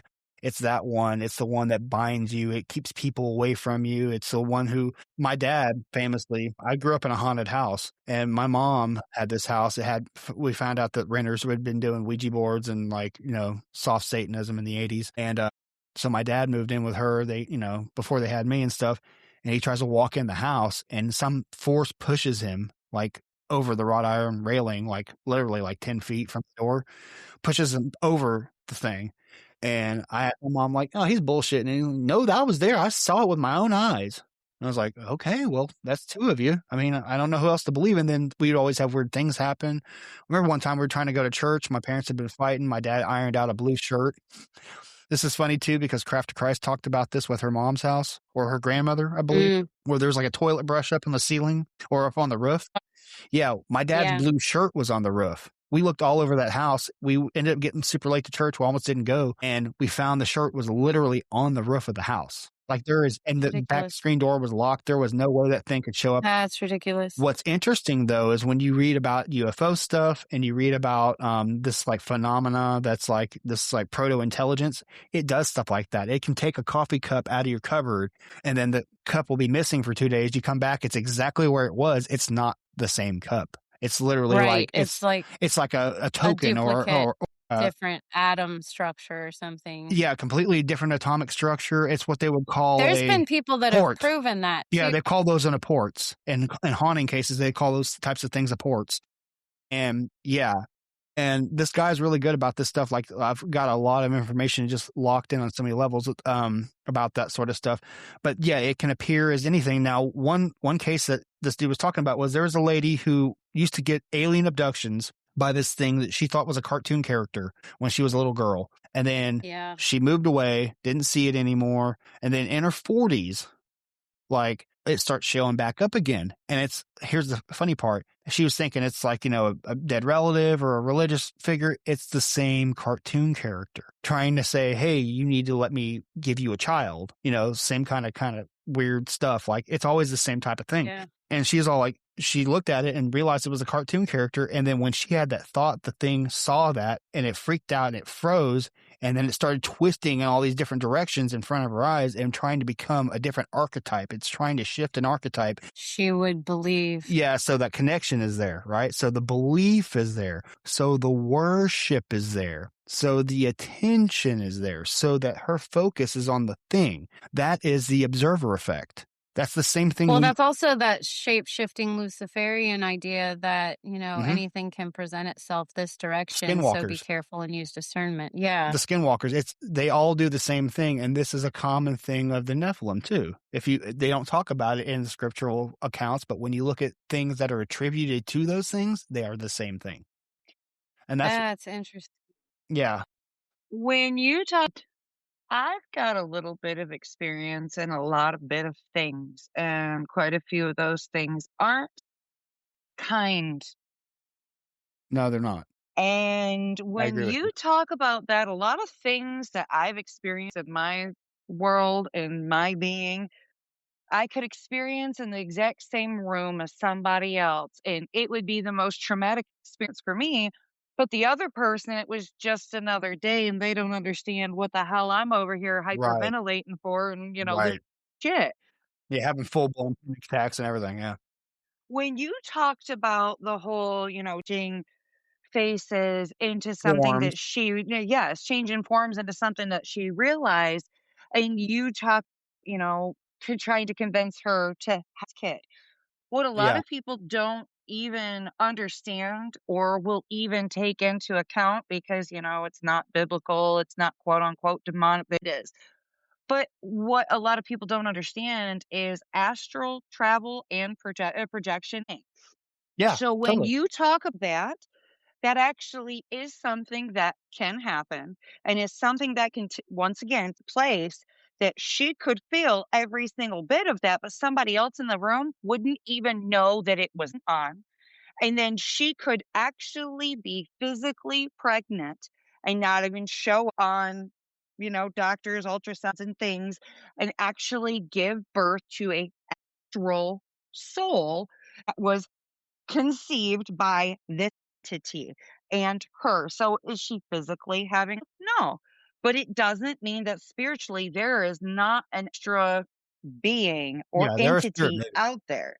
There's spirit babies, as they call them. Yeah, I've heard of that before. I've even had my own specific situation in a couple of relationships where I thought somebody was trying to get me to give them maybe of some sort. Yeah, I've had similar feelings in situations along with that. Also, other stuff that has to do with that's also in line with necromancy too, where you take a fluid or a physical medium that an entity or spirit can latch onto and then create life. Basically what it's trying to do is it's trying to replicate through human beings. It uses human beings as a medium to replicate new life, to basically practical magic. Exactly. It's the same thing with, take a piece of metal, find a corpse, stick a piece of metal under its tongue, say the incantation, call the spirit into the corpse, and then you animate the corpse with that spirit, and then you worship it. and you give it sacrifices. This is the same reason why they have a statue of Baal, and then they would kill children to give to it. That's the medium. The blood is the medium. That's why it has the highest currency in the spirit realm. The biggest blood in the spirit realm that no one can touch is the blood of Jesus Christ, and that's why we use it to protect ourselves, because there is no higher currency in the spirit realm of any type. Yeah, and that's it. That's very key. Well, does the Baal ritual there relate to the Moloch ritual? Yeah, it's the same thing. Baal and Moloch are synonymous with each other. I mean, they're different eras of the same that's god, what I was. Yeah, okay. I mean, anything horn and like a Cana, like the golden calf, a bovine, that goes back to the old cosmic ox of the of the Norse and the like Paul Bunyan and Babe the Blue Ox. Well, yeah, but like as far back as even the Hindus, that's why they worship cows. That's also why like the Norse and the Germanic tribes right here. That's why like traditionally those groups believed in, like the Romans too. They believed in a cosmic cow that gave birth, to these other gods who then gave birth, So but I mean, it all starts with that. I remember the Norse legend was there was a cosmic oxen that created the universe, and it was locked in salt, and it had to it was trying to get itself free, and then some other being that came from it busted it out and then freed it, and so for that it blessed him, and then there was a lineage of gods made out of that. There's a lot of these tales. I'm gonna brush up on them, but yeah, I remember a lot of stuff like that. But yeah, they've always used a beast, some type of beast. Some of the ancient descriptions of Moses, he has 2 horns, which means exaltation. Whenever they have a horned being, it means it has some kind of divine connection. It doesn't necessarily mean good or bad. It just means it has an anointing of some sort. So let's dive into that. And just, Nikki, were you going to say something similar to what he was talking about before we dive into the horn thing? Because I didn't know that about Moses. Well, I didn't know that about Moses either. But with you mentioning Baal, I do want to touch on that really quick because of the fact that this is what I find interesting. There's so much that can be said or not said about the Epstein files, but take away the politics and the things of it and hear me out a minute. What I found interesting is more of an observer instead of as a religious or political on it, was that seeing something that went, that's interesting. And what I see is it was after all of this stuff had came out about the Epstein files that I can't remember if it was like Iraq or Iran or Israel or where it was one of those trees that actually, had a burning in the streets of a. That was Iran. Yeah, that was Iran. Just here not too long ago, like a month ago. Yes, it was actually right after all this stuff started coming out about the Epstein files, which it might have not had anything to do with it. However, if you look at what Baal actually is they were actually sacrificing children to him. And so you mean tell me that one of the countries that we're at war with right now just so happens after the Epstein files are released, they turn a statue of Baal in the street, and now all of this is going on, and you expect me as an everyday person to accept that that's just coincidence? I'm sorry, but I don't believe in coincidences, and that's a little too uncanny and a little too closely related for it to be. No. You want me to blow your mind a little bit more about that? Guess who's teaming up with Iran and actually siding and allying with them now is Russia. Here's the cool thing about Russia. Putin has basically pushed out any other worship other than Orthodox Christianity in Russia. He's basically tried to outlaw everything but Orthodox, like go to mass, Deus Vult all day. He's super. Well, and he's Orthodox. Pretty much against pedophilia, right? Yeah, big time. I mean, he's trying to reform Russia back to its old, trying to revive which is the Ukraine war. That's what he said. Totally. And he's trying to basically revive the Romanovs, which were like the Christian royal family that ruled Russia. Supposedly is Melania, but we're not going to go there. Yeah, we're not going into that because it's probably a crock of shit, honestly, but I don't know. But then also, it might be a crock of shit. Right. And then here's the other part of that. And then also the other enemy of the United States, China, has a huge Christian, China has been prophesied by many pastors and other people to have a big revival near the end times where the Chinese government and communism is going to basically it's going to be like functional communism, but the people are going to start accepting Christ. because they've never had, they have the opportunity. They're not going to go with Shinto because it's been outlawed so long that most of the generations that were Shinto or any other religion don't really count. They're all dead and gone. So most of the kids just grew up with no religion in the last 60, 70 years. And now they're starting to see this big revival of Christian stuff on the internet. What is China big on? The internet. So now they're going to start seeing what the West is doing. And like everything China, they're going to take it and try to copy it. And they're going to try to copy Christianity, and they're going to turn around and get themselves saved. And so you have Gog and Magog with Iran at the spearhead of it against Israel and the United States. So yeah. And wow. America's always been. What were those territories called in biblical days? I know you've got Gog, Magog, and Ottoman Empire and all that kind of stuff for like Arab areas. But like, what was like Russia and China? Gog and Magog. Oh, I thought you said that was Iraq. No. Iran's like the spearhead in the middle. They're like the nation right up against Israel. Oh.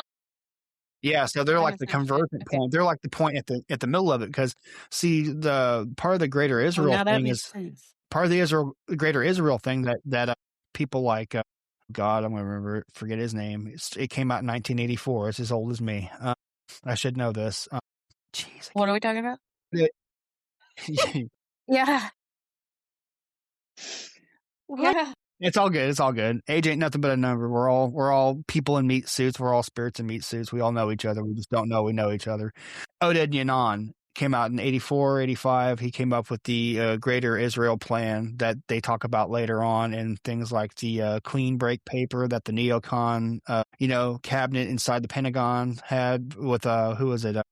Gosh, I can't think. Douglas Feith in the Office of Strategic Planning for 9/11. They were talking about, what are we going to do after 9/11? Well, now that we have all this happen to us and we're going to go to war against somebody, we're going to start kicking. And so they wrote this policy paper for Netanyahu when he came back in, called the Clean Break Paper, basically talking about how we're going to get 7 countries in 5 years. We're going to start with this one. We're going to end up with Iran.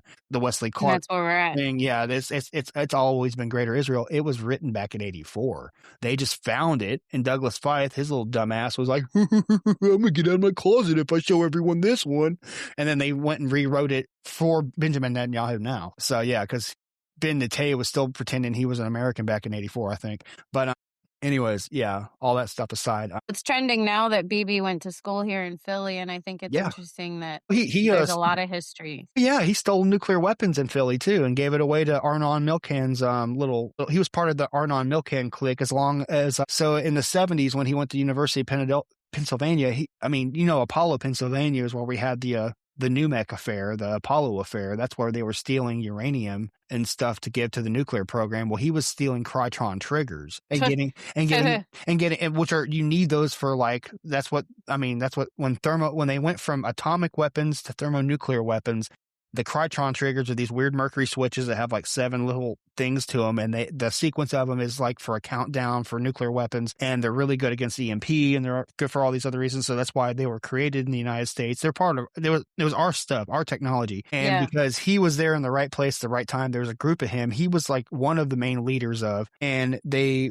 were all underneath Arnon Milcan, the movie producer, who came out later in the 2000s. He admitted he worked for Mossad and was a say-in for the Haganah. And I think that's really great. Not really, but he had a company called Milco, and Milco would sell things to South America. And there was a company in South America that had a sister company in Tel Aviv called Heli.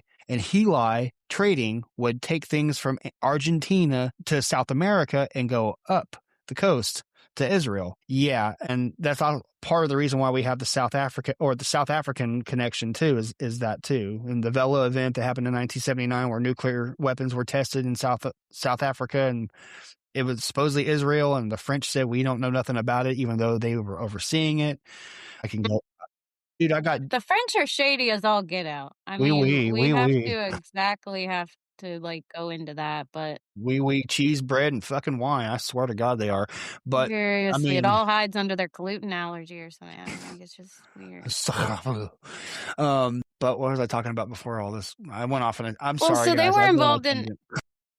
So when we talk about France and stuff, we can't get past the fact that they were a big player in this MK Ultra situation. Big They've time. got a big play Big in time. a lot of the sexual perversions of the world. And in those European countries, it's very well known that you can, sleep with a minor. I mean, a Jacobins, minor yeah. that's considered a minor here. I mean, they were even instrumental in our politics and the founding of our country as we know it. They were the Well, Jacobin Society. right, like if you go into the Robespierre. Statue of Liberty gift, like that's actually a ritual, right? Yeah, and that's like that's the goddess Columbia, who is an allegory for Ishtar, who is the lady. The Starbucks. Starbucks, yeah. Well, that's Minerva, but still, they're all the same deity. My bad. Sorry. They're all the same deity. It's just like there's 70 fallen angels, but who's their leader? Yeah, right. So when they talk about the divine feminine, the Shekinah glory, I'm gonna be like John Hagee. Yeah. The Shekinah glory. No, when they're talking about that, that's a Judaic allocation from Chabad Lubavitch of all places. That's them talking about we worship the mother, not the father, and that's already blasphemy. For Which Jews, is when you say like God, Mother God, and they say God, she is. No, we God. mean the Holy Spirit. The Holy Spirit's a man. Right. Yeah. So that makes God's a father. The Son is a man, and the Holy Spirit identifies itself as a he. So where's the feminine in that? I'm sorry. The only feminine we have in the Gospels and the chronology of the Father, Son, and the Holy Spirit is Mary, mother of Jesus. That's the only time. Without her, he would have birthed, right? Right, exactly. Yeah, I know. Well, see, here, what's interesting about that whole thing too is, they talk about the angel, and I've heard people even try to twist this whole thing as an argument for abortion. The angel gave Mary an option. Do you want to do this or not? It's like, no, right? No, yeah. God, the angel commanded. This is what God is going to do, and it's because she was a faithful woman. She was happy for it. It wasn't like, let me think about this. I don't want Joseph to know that, I had a spirit baby. No, God said, you're going to do it. You're going to do it. You don't have a choice in the matter. I mean, he chose that for what he chose it for. It's like any of us, honestly, like if you believe in any kind of divine allocation towards anything, grace or blessings or miracles, which I've experienced in my life. And I know I'm under a whole lot of grace. Then yeah, I didn't ask for it because I've told myself, no, I don't deserve this. No, you're going to get it. Like, too bad. Go get off your ass and go to work. Stop feeling sorry for yourself. Take care of your family. Like shit like that. I don't get a pass just because I don't feel like that. And so you can't really, no, it goes back to Job, Right. It's about the full, like I said before, it's a full submission. Job famously says, even as ye kill me, even as ye slay me, I will put my trust in him. That's the level of dedication that people have always been called to have before God. Abraham, same thing. Abraham was going to kill his only son, and God stops him and says, no, here's a ram.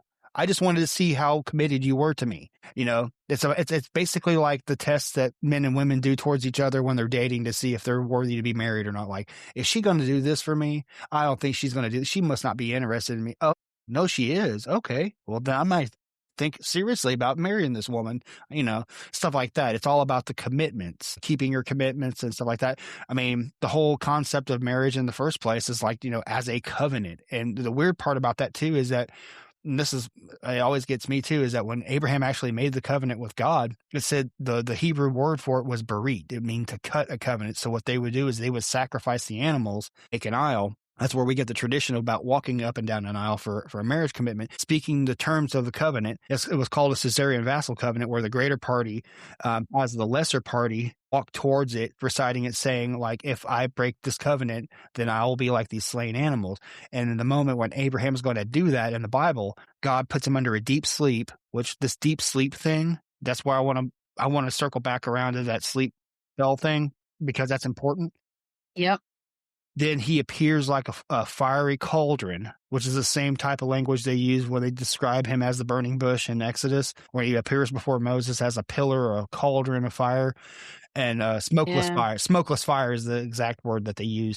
He walks to pieces to tell Abraham, like, because he's not flipping the dynamic of power. He goes, if you, Abraham, or your descendants break this covenant, I, God, be like these slain animals. And then you fast forward to Jesus. where he's literally the Lamb of God. We're the bride of Christ, So, and that's interesting. And it's a legalism where like that's where the law and the prophets are an important thing, because the law and the prophets are two aspects of the spirit world. In the negative, in the demonic aspect, the law and the prophets are Leviathan and Jezebel. Jezebel is the one who rears authority and false divinity, says I have visions. She ain't got no visions. She just lying to you, fool. And then Leviathan's the one that says, no, I'm the preacher, not you. I make the rules, not you. They're the one that I'm so and so. I have the authority. My church is the church you should go to. That's the Leviathan Pharisaic spirit. The Baal one is the worst one, and that's the one for worship. When they talk about people seeing these apparitions coming to them, they can have the lesser aspects of them too, but it's a triune entity. It's Baal, Leviathan, Lilith, and they work in context. And so they work together. So you'll see one. What's the mission? Like if I see something. To subvert you from worshiping God. And if you have a calling, to disrupt you from your calling or to take you out. So you might be saved, but you're out of the fight. You're not going to do what God's called you to do in life. So if you've been called to be a preacher, they're going to appear to you and they're going to knock you off your throne. So you're going to be so mentally disrupted, it's going to affect your faith life. Unless you're grounded in your faith, it's going to affect your faith life in such a way that the demonic oppression is going to be too much for you. And they're going to hope that you're just going to give up, because they can't do anything more than test you. They can try a lot of things. They can make you take you out, but they can't take you out. Exactly. And if they make you believe in them enough, then they can manifest through you. Mm-hmm. You see what I'm saying? So that's where you get your spirit babe. Look at the context of Mary again. Let's go back to Mary. She believed in God so much that when the angel gave her, she knew this was going to happen, right? And that's why she jumped for joy and stuff like that. And she said, she was committed because she already believed in the guy it was coming from. So when the angel said, you're going to do this, she was like, she was in it. Yeah. She was on team Jesus before she even named him Jesus. Before she was told to name him Jesus, she didn't get to name her own kid. She got told what to say, So. Yeah.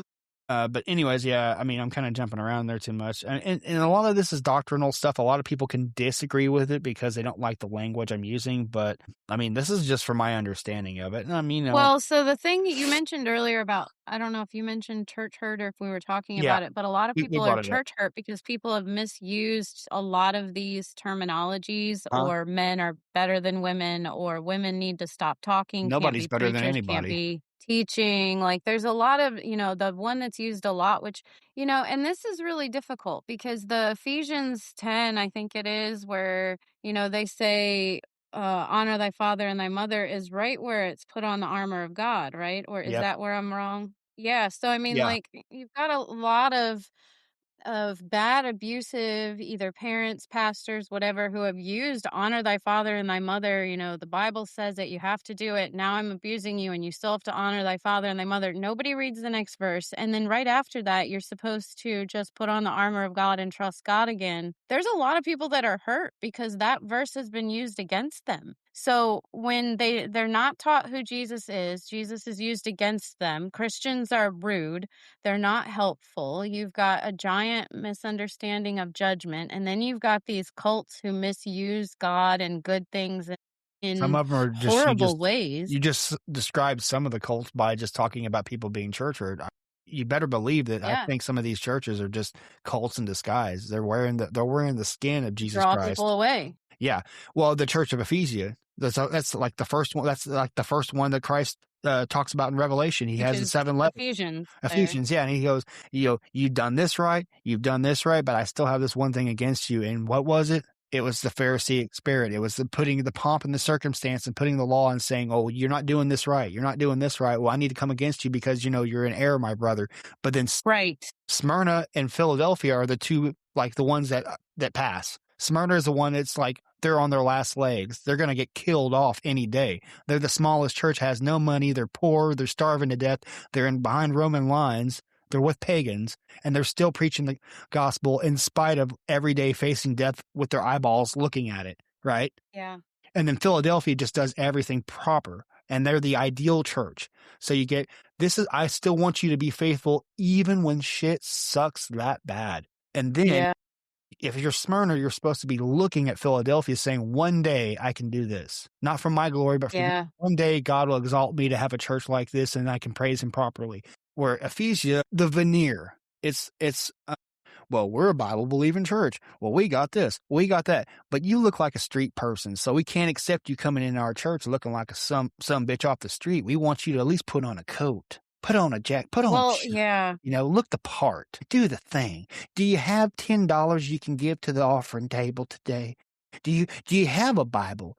Well, I can sell you a Bible. No, I won't just give you one. I won't just preach to you the words that are directly in, because the one I got's better than the one you got. That's why I'm the preacher. You got to come to the vine. No, it's call no man your father. Call no man your father. Right. Yeah, no, that's a really good point. And there was Sorry, I get pissed battle off about I had. it.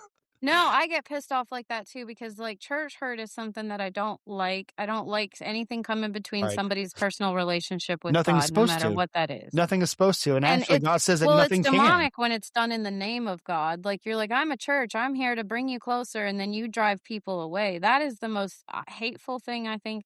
And so, like, I experienced that, I want to say recently. It was in the last 5 years, right? So, like, I remember going to a local church, a small town local church. And the pastor's wife, as sweet as she was, she said something to me that I just could not go back afterwards because I was so frustrated. It was like a personal Bible study they were having. And I brought up at this like group of 10 women, I said, but there's a lot of people online who are church hurt and they will not even allow you to so much as say, I'm praying for you in the group because that's been used against them. That's a no-no. You're not allowed to use God. You're not allowed to say Jesus. You're not allowed to say I'm praying. Like, you can't use Bible verses in these groups of 60,000 women that are hurting from narcissistic abuse because church has been used against them. And when I said that, the pastor's wife looked at me and said, well, do you really think they were abused though? She was asking for it, right? That's Shouldn't the have same worn that mentality. skirt. And I'm like, hold on a second. Like, how many children do you have that aren't talking to you? Because that just totally proved that we have like a disconnect here. Big and a lot of people call that the boomer mentality. And I understand that. But whatever it is, it's like, you don't have to honor thy father and thy mother if thy father and thy mother are not honoring the child, and you're not supposed to provoke your children to anger. So if you are doing something that's wrong to your children on purpose, they're not supposed to honor that. You can love the sinner but hate the sin, and if they continue with the sin, then you have to get away from them. I have people that I've had friendships with for years, and it's painful to let them go.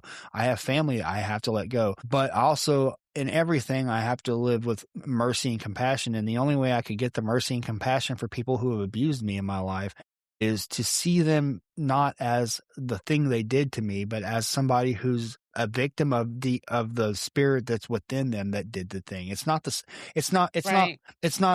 a parent or a sibling who molested me as a little boy. It's the spirit that was behind them that was doing that was making them do that. Because, and this is actually true, because when I've, and this is kind of a personal story, I don't know if I can go into it, but I've had a family member tell me that another family member, they went out, like they literally passed out in a chair and would wake up and this other family member was doing things to them. Right. And really clearly, let's not do this sort of thing. Like, we're too closely related. And then I get that story from one of the same persons who did the same thing to me. So it's a generational curse, right?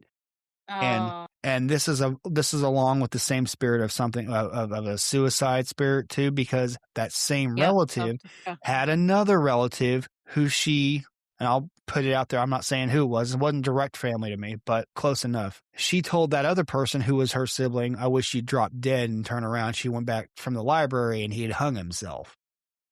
So the curses need to not be spoken. In the family, and it's operating in all different aspects of a familial unit and crossing over into other families. This is where it goes back full circle to what I was talking about sleep spells. What sleep spells are, and they can be incantated. You can cause someone to go under a sleep spell. Also, demonic influence can cause that. Also, and this is where it gets into the nuts and bolts, as I like to say, is when you talk about monarch programming. So the alpha, beta, delta, theta, omega, and gamma levels of programming are straight along with different brain wave functions. So we have alpha waves, we have beta waves, we have delta waves, theta, omega. Now we have those 5, but gamma is an extra one, which is really interesting because it's somewhere in between the two. And theta we don't necessarily have, but it's also another one. So we kind of only have like really 4 operational ones that we mostly know of. Excuse me. But I'll give you just from this thing I'm reading about here, because it has a lot to do with why we use electroshock and how electroshock was kind of had become used. And it's not only about electroshock being used in the context of, SRA or in any kind of abuse or even MK Ultra, but ECT was actually fundamentally created through this understanding of how the brain works, which is foundational to how MK Ultra worked in the first place. They knew this stuff for about 200 years before anyone in the government said, I wonder if we can do this and we can mind control people like the Koreans did. This is way before MK Ultra. So MK Ultra is just basically the newest flavor of the same bullshit. This actually goes all the way back down to Crete in the Mycenaean period, which was really super old, a long time ago. The Greek pederasty comes from shit like this. Yeah. The Sibylline oracles, Python, all this divination, eventually what becomes tarot cards in the medieval period, all this sort of stuff is a similar aspect of like some kind of communication, or what the Bible would call fornication with another god or another spirit. You're not supposed to fornicate with any other spirits other than God, and you're not supposed to fornicate with him. All that means is basically make pacts or oaths with. So if you make a pact or oath, if you're married to God, you're not going to go around and cheat on your husband with this other spirit over here. It says, but I got cooler shit. Right. That's literally what the Bible's talking about when they talk about Israel being a whore and going after other gods, looking at them like, their issue was like this and like the matter of horses and all this other bullshit.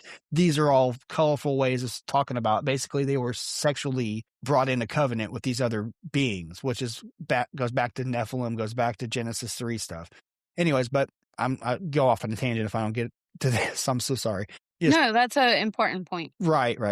Like alpha wave programming in Monarch, MK Ultra Monarch came up in the 80s, late 70s, early 80s. About 80, 81 is when they started the Monarch program. They're trying to basically walk away from MK Ultra after the church committee hearings. So they're trying to clean up their image, and they're trying to really tuck this shit underground so nobody's really noticing what they're doing. Well, and they burn the evidence, right? Well, yeah, there's an infamous fire of military records, which a lot of MK was gone. Some of my dad's naval record actually was in that building too, in Kansas. Yeah, regarded as general or regular programming with a base control personality characterized by extremely pronounced memory retention, along with substantially increased physical strength and visual acuity. I'm not that strong, but I see pretty good, I guess. My eyesight's failing. Alpha programming is accomplished through deliberately subdividing the victim's personality, which in essence causes a left-right brain division, allowing for a programmed union of left and right through pathway stimulation. So when they stimulate neuronic pathways through a trigger, through a sound, through a smell, anything that can trigger neuronic stimulation, to combine those left and right hemispheres to switch over. So it's like a switch on. It's like a light switch. It turns off. It turns on.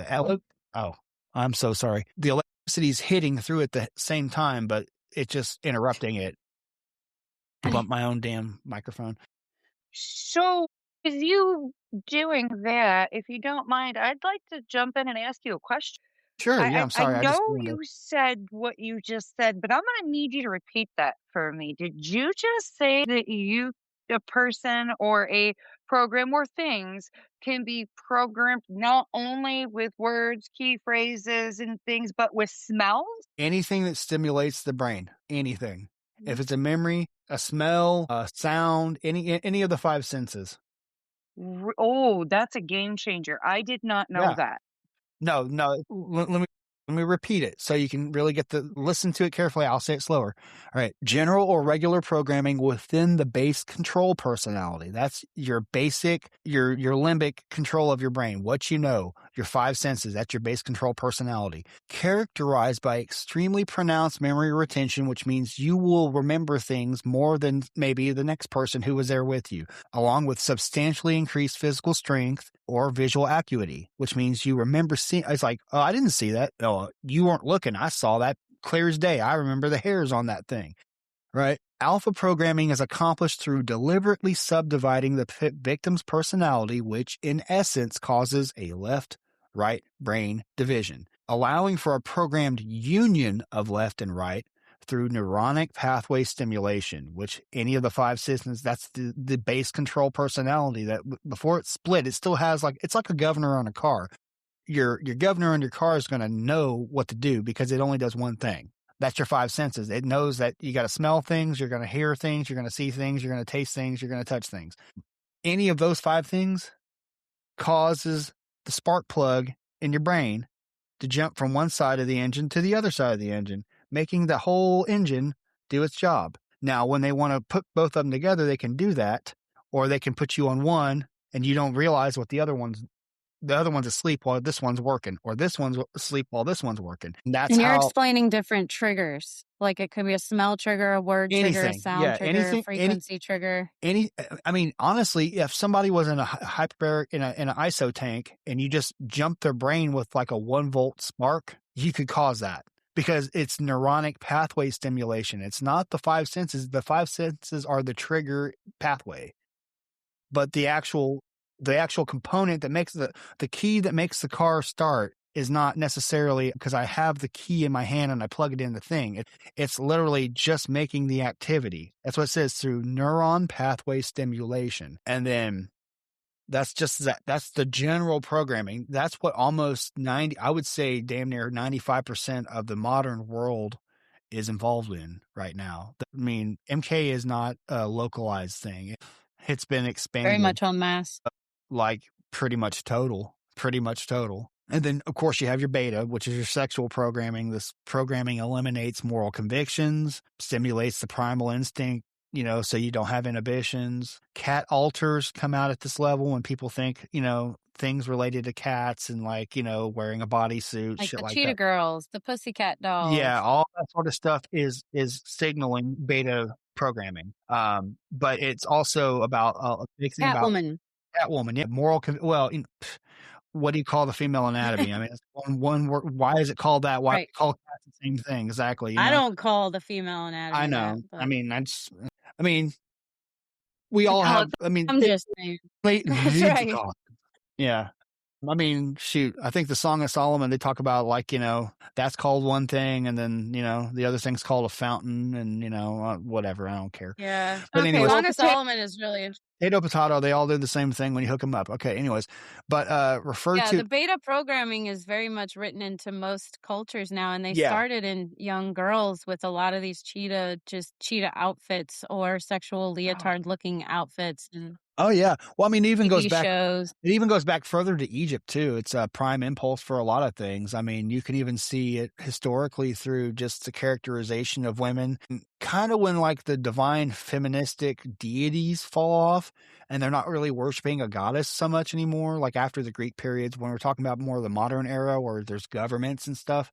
Yeah. You don't see as much of this. Now, monarchy still retains a bit of this, right? But they do it through Charlemagne, through a Christian concept. That's why you have an exalted crown. There's a king and a queen. This is all Christian, theological. The monarchy is a Christian concept that's clear through the Bible. It comes from the Judaic concept. But before that, you have kind of a free expression of masculinity and femininity. And that's apparent in Sumerian culture. That's apparent in ancient Egyptian culture, old Roman and Greek culture, similar. All the supposed pagan countries, all the, before Christ was around, before Judaism was all over the world, that's where a lot of that comes. So it goes to that primitive sexual instinct. And The big thing about it's the inhibition emptiness. Like, you don't have inhibitions toward things. Somebody can bring up something to you like, yeah, that sounds fun, when you shouldn't do that, but you're in that zone.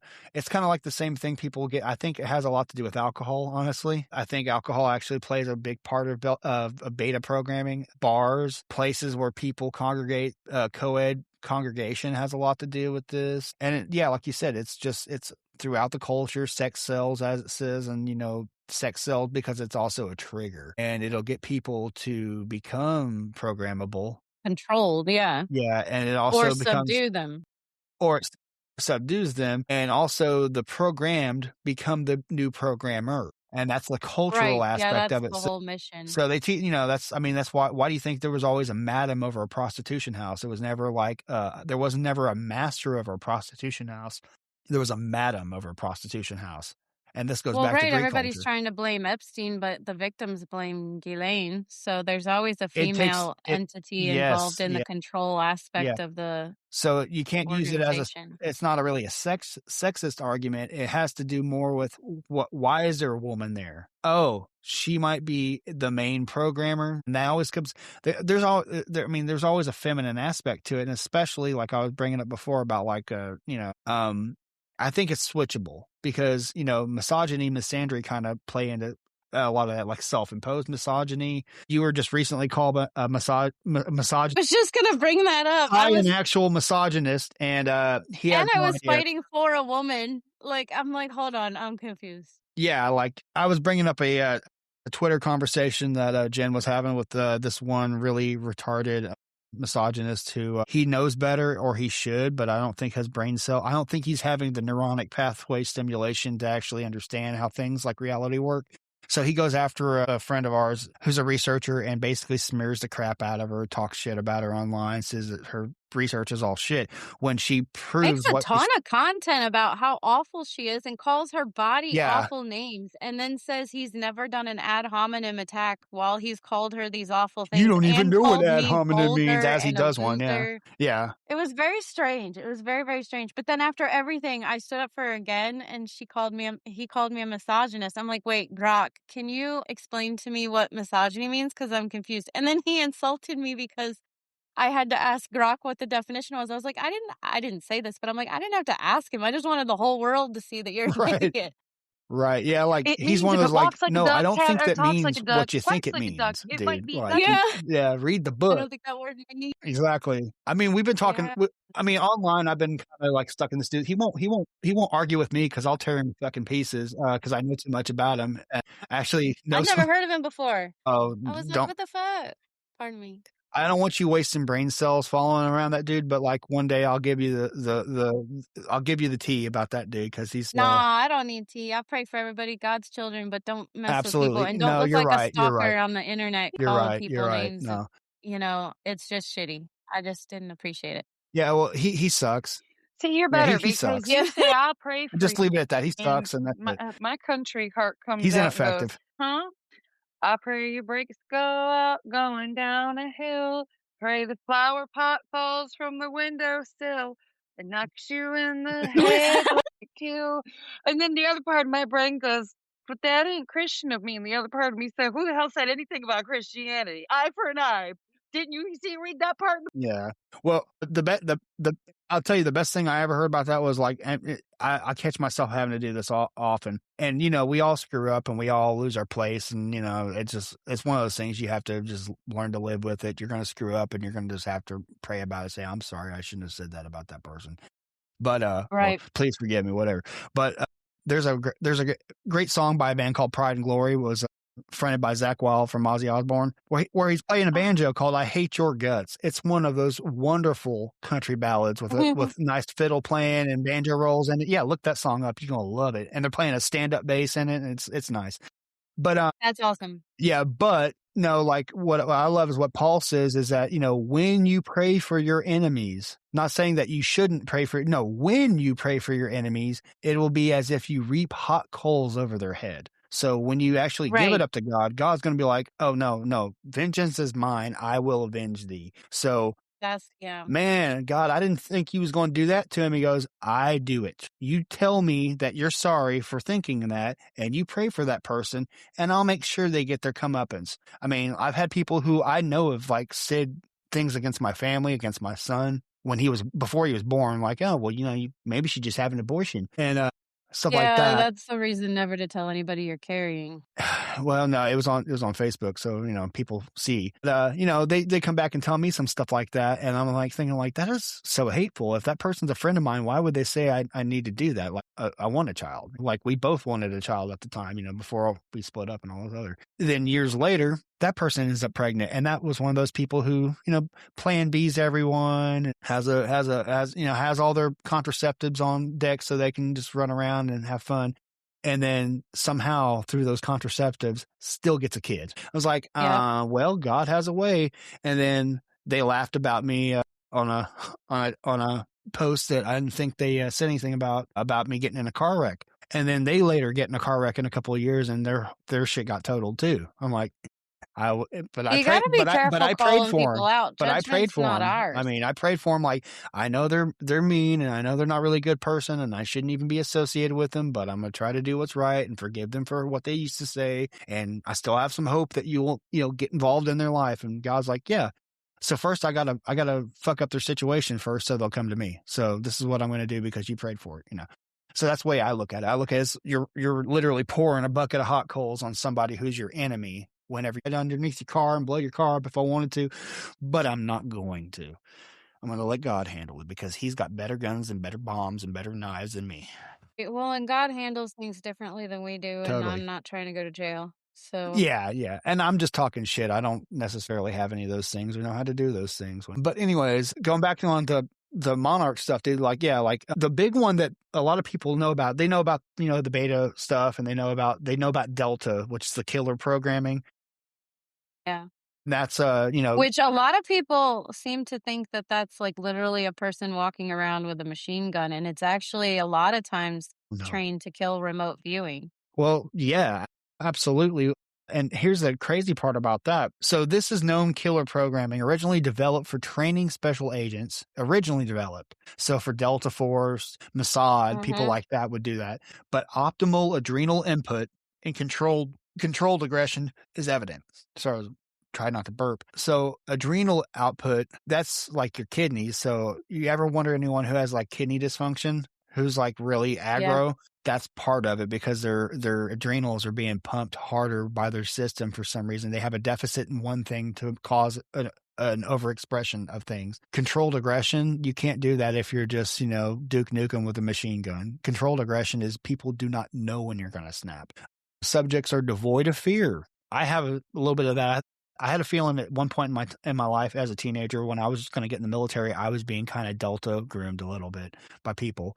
Because I've never had fear. I think most of the military members are going to be Delta and their children. If you know kids who are Army brats, they don't. I ain't scared of nothing. Yeah, those are the types. That's me. That's a lot of people. Very systematic in carrying out their assignment. I can't do that. But they have self-destructive or suicide instructions layered in too, where they'll do. This is where people have like the murder-suicide outbursts with their spouse or whatever. They come back from Iraq or whatever. Maybe they're ex-military, maybe they're cops. Maybe they're just anyone in a level of authority. Wasn't that supposedly what happened to Dimebag? It was an ex-army guy who was schizophrenic, and he said that Pantera was stealing their music, and he singled out Dime and his brother, not the other guys. And so he wrote in notebooks like as tall as my hand up from the floor, like in his apartment, about how this was my song, this was mine, I wrote this.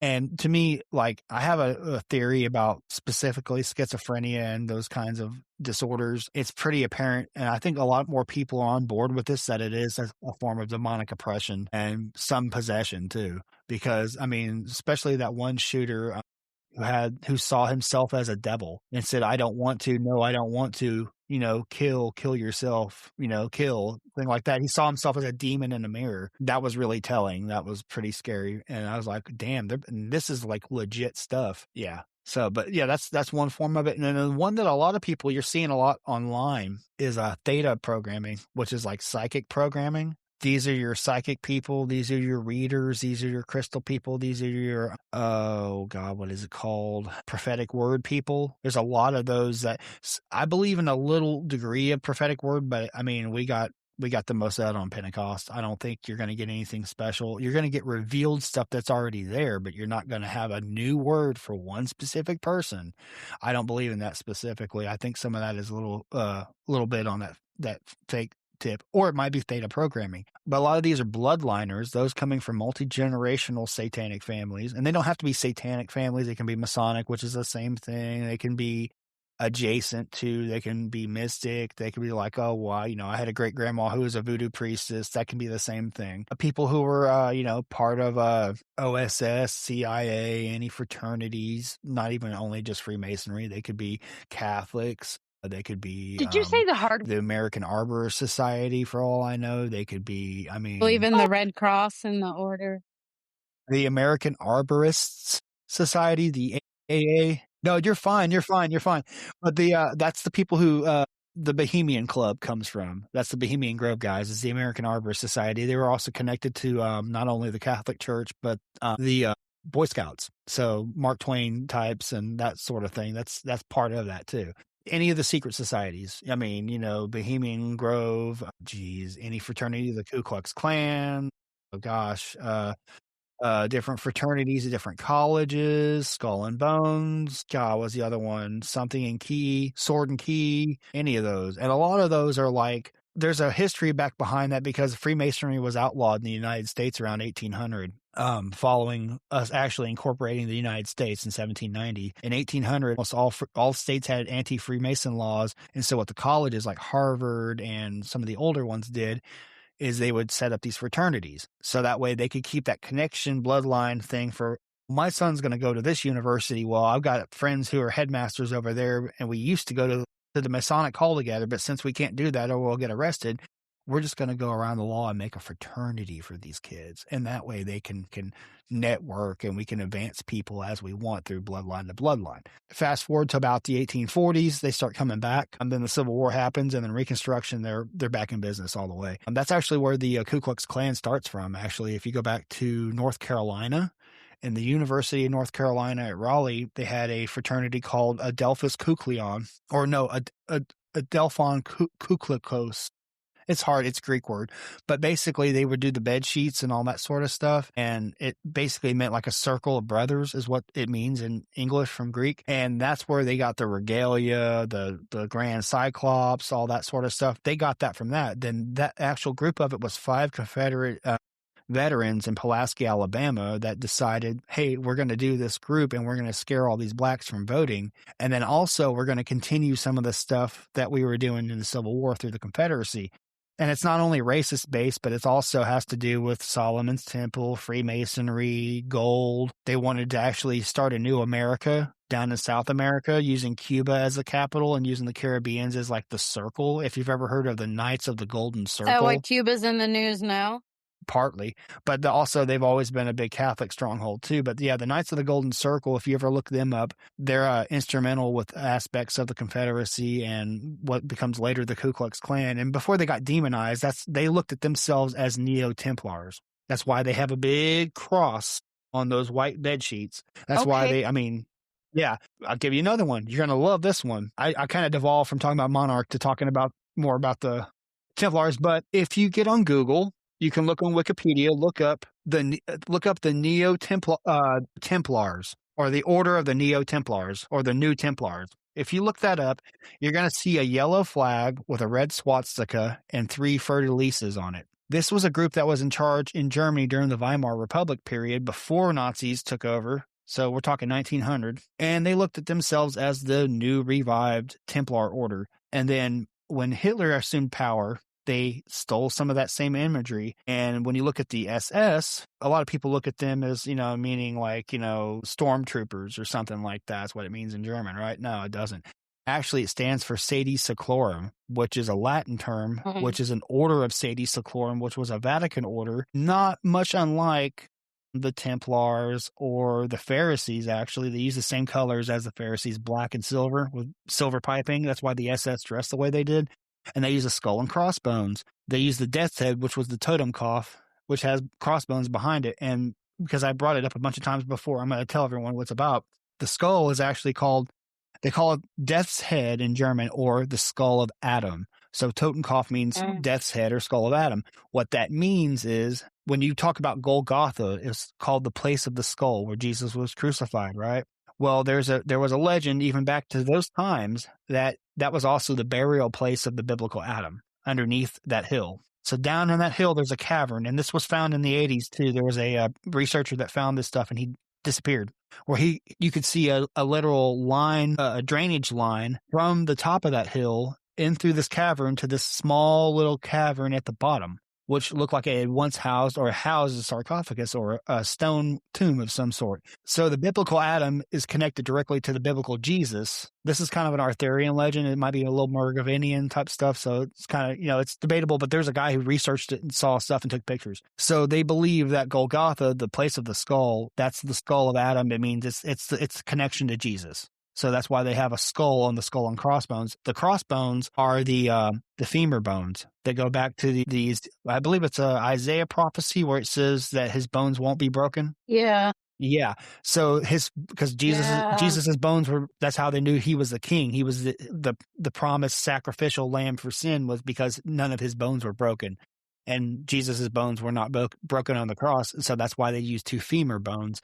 It also symbolizes man and woman and creation and the whole thing. So that's why you use skull and crossbones. And that's exactly the same thing that the SS used. And if you look at people like Heinrich Himmler and people like that who are into aliens and Der Glocke and all that sort of stuff, the Nazi UFO and the Vril and the off-world entities of, the Aryan deities that were telling them about this magic mana called Vril that they could suck from people or whatever, and that all the brown races took away their Vril, and so we have to go kill them off to get it back so we can attain greatness, and only Aryans can inherit the world, which was like the blood and soil thing that they were after. World War II buff, and I know a lot of the occult stuff on it.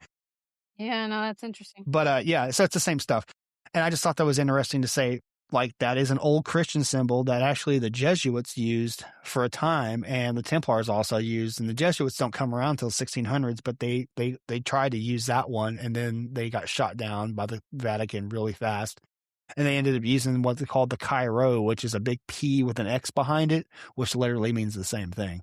It's just a different symbolism for it. And that was the main, if you look at the order, the Jesuit order of the Vatican, that's literally the symbol for them is a P with an X behind it. And it's called the Chi Rho. So that's really interesting information. But I just love how it's all if you look into it back enough, it means the same thing. Your gut is not going to lie to you. If your gut says, I wonder if that's the same thing, it is. Now you just got to prove it. And right, you find the origin, but you can totally connect the dots. Yeah, but also another good thing I wanted to bring up about Theta, and I'm not trying to railroad, I'm just trying to get all this stuff out while I have time, is a lot of the Theta wave people tend to have telepathic abilities than other people. They have a greater propensity for it, which is part of why they're called bloodliners, because it makes it easy for you to the government and other people, other secret societies, they can identify these people better. And that actually has a little bit to play into with the whole UFO thing and some of that stuff. So they have some limitations, but they're also really susceptible to electronic mind control systems, biomedical telemetry devices like implants, directed energy weapons, microwaves, and electromagnetics. And electromagnetics is really key because people look at microwaves. They're starting to use microwaves on everybody now. They're using those deterrent systems like they did in Venezuela and stuff, where they're literally boiling somebody's, brain tissue so they'll stop fighting. Yeah. That's how they got. Well, and elf waves have been around forever. Yeah, elf's been around forever. I remember they were testing that stuff at Camp Gruber when my dad was in the military. So, right. Yeah.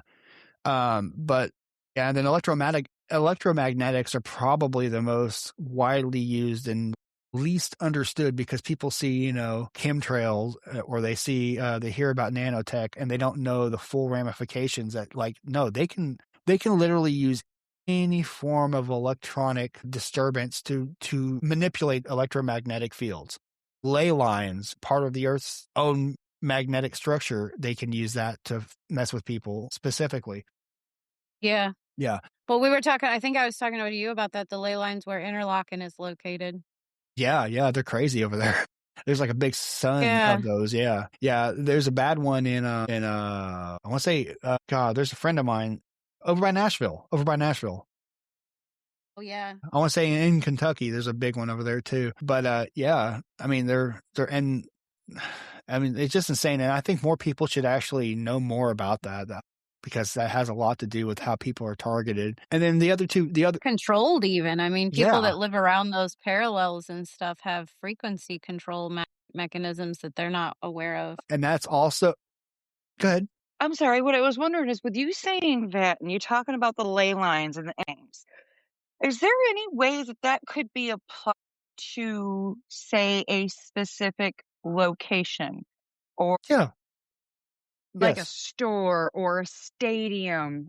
Yes, absolutely. Well, it seems like you're reading my mind because I was about to go there. Yeah, this is cool. Okay, so in hauntology, and even in alien abduction stuff, but mostly like poltergeists and stuff like that, and in demonology somewhat, but mostly more in like hauntology, what they kind of call anything having to do with spirits. A lot of times it's ley lines, power lines, electromagnetic disturbances, EMF disturbances that kind of open a vortex. And this has been theorized since the 70s, since the 60s in the UK with the Peel experiments, when they would photograph the orbs. Like we had all the lights blocked out on one side and we had this orb come down a hallway and we got 3 good pictures of it. Like when he's all talking about it and stuff, like I used to watch the black and whites of this stuff because I used to love ghost stories. And but yeah, that's the same thing. These orbs showing up around these ley lines and kind of geomagnetic structures, like where you have power lines that intersect, stores, any place that takes a large amount of power, electricity can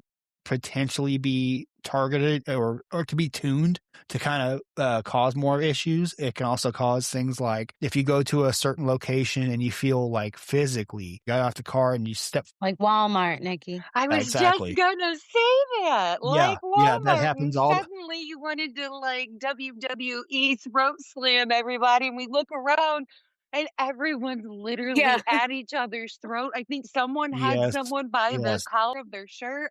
And you and I both looked at each other and we're like, we don't know what in the hell is going on, but we gotta go. We gotta get. Yeah. A lot of spiritualism and stuff like that. It works off a crowd theory. Mass form psychosis actually works off this concept of it imparting a negative vibration on people who can pick it up, and then affecting those people, and then causing other people by proxy to become affected by them, and the opposite to actually instigate it and make it worse. And so if you're an empathetic person, if you kind of pick up on vibes, you might be sensitive to these types of frequencies more than most people. And a lot of times people don't realize it, like this horn in the background from this train over here. I wish I could derail that damn train. Like I hear it when I have these in all the way in, and this is not that loud, and it still picks it up. It doesn't stop it. I thought I was hearing my train in the background. I didn't realize it was yours. Yeah, I am like I'm about 1 street down from a train track. So, oh damn, that's crazy. Okay, yeah. Well, I mean, shoot, I hope you like where exactly are you at? No, because I was like, maybe you're down. Maybe you're 3 streets over. Kansas, don't you know? We're not in Kansas. That's funny.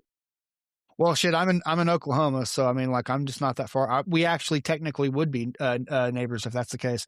No, I'm actually not. Okay, well, I mean, if he was, it would be funny because it'd be like, damn, just say one thing and it's the other. But yeah, those things can really affect how you process things, and they're a deterrent too. I mean, I always look at them like, if you get that vibe, I tend to pray about things a lot of times. Like whenever I get that vibe on stuff, like I know I have to go through it, but I still pray over it just in case that nothing influences me. Because I've noticed, like even a couple days ago, I would get mad about something. I'm like, something is influencing me. How in the hell is it influencing me? And then I would think, yeah, and everybody's been experiencing this, especially. Well, the Schumann has a lot to do with that. Yeah, a lot of that too. A lot of that for sure. But I mean, those things people really underestimate because you don't see it. Then it must not be there. It must be your mind. You must be crazy. You must have been on the internet too long. You must just not got out the house today. No, none of that. I mean, some of those things are always. The same people believe in Wi-Fi. Yeah. Well, I mean, right. I mean, But I mean, no kidding. Wi-Fi is people don't want to believe that Wi-Fi is toxic to you, but they proved that in the 2000s. Like they proved that your cell phone, like by hooking your headphones up to the cord into your iPhone, like it's transferring radiation to your ear, to your actual tissues. Like that's proven. Like that's not even Well, not bullshit. only It's that, just but they've already said it's that. enough that it won't kill you or it won't be noticeable, but build up over time, it'll, condense. Yeah, and they're saying that we're able to give permission to them to hear our thoughts when we use Bluetooth headphones now because they have the capability of Shit and a half. accessing the brainwave via the technology that's in the headphones. And when we turn them on and plug them in and access them, then we have said, yes, you may listen to and harvest our You check the terms of headspace. Yeah, you already gave us permission. I'm like, how about you Not. telemetrize and how about you telemetrize my foot up your ass? How about that? Because I'll give you permission for that one, motherfucker. Yeah, that sort of stuff really ticks me off. And then also the interesting thing about Bluetooth, the Bluetooth was actually designed in the 1960s. A lot of people don't know this. It's because I got into this about the Promise software. A lot of people don't know that package that they used for this Promise software actually had a weird form of Bluetooth attached to it because it was on a circuit board. So it actually had a couple of transponders on it.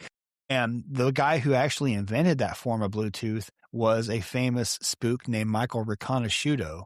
If you know about Ted Gunderson, if you know about Michael Riconosciuto. Yeah, with Bryce Taylor, that Michael Riconosciuto, who's actually a big LSD head and used to sell LSD to the Haight-Ashbury Clinic when Jolly West was there. They don't like to know about that sort of stuff. He's all over the place. He's not a good guy, but he's also not a bad guy. He's a snaky actor. He's adjacent, but he is also not a good guy. I would just put him out there as not a good guy. But the bystander syndrome, those usually aren't good people when they just stand by. They want you to see that they're bystanders. They don't want you to know how connected they are. That's usually what it is. There's a connection that they don't want to let you get into. I think it's interesting how connected Bryce Taylor is to everything. Let me start it on it. Yeah. Okay.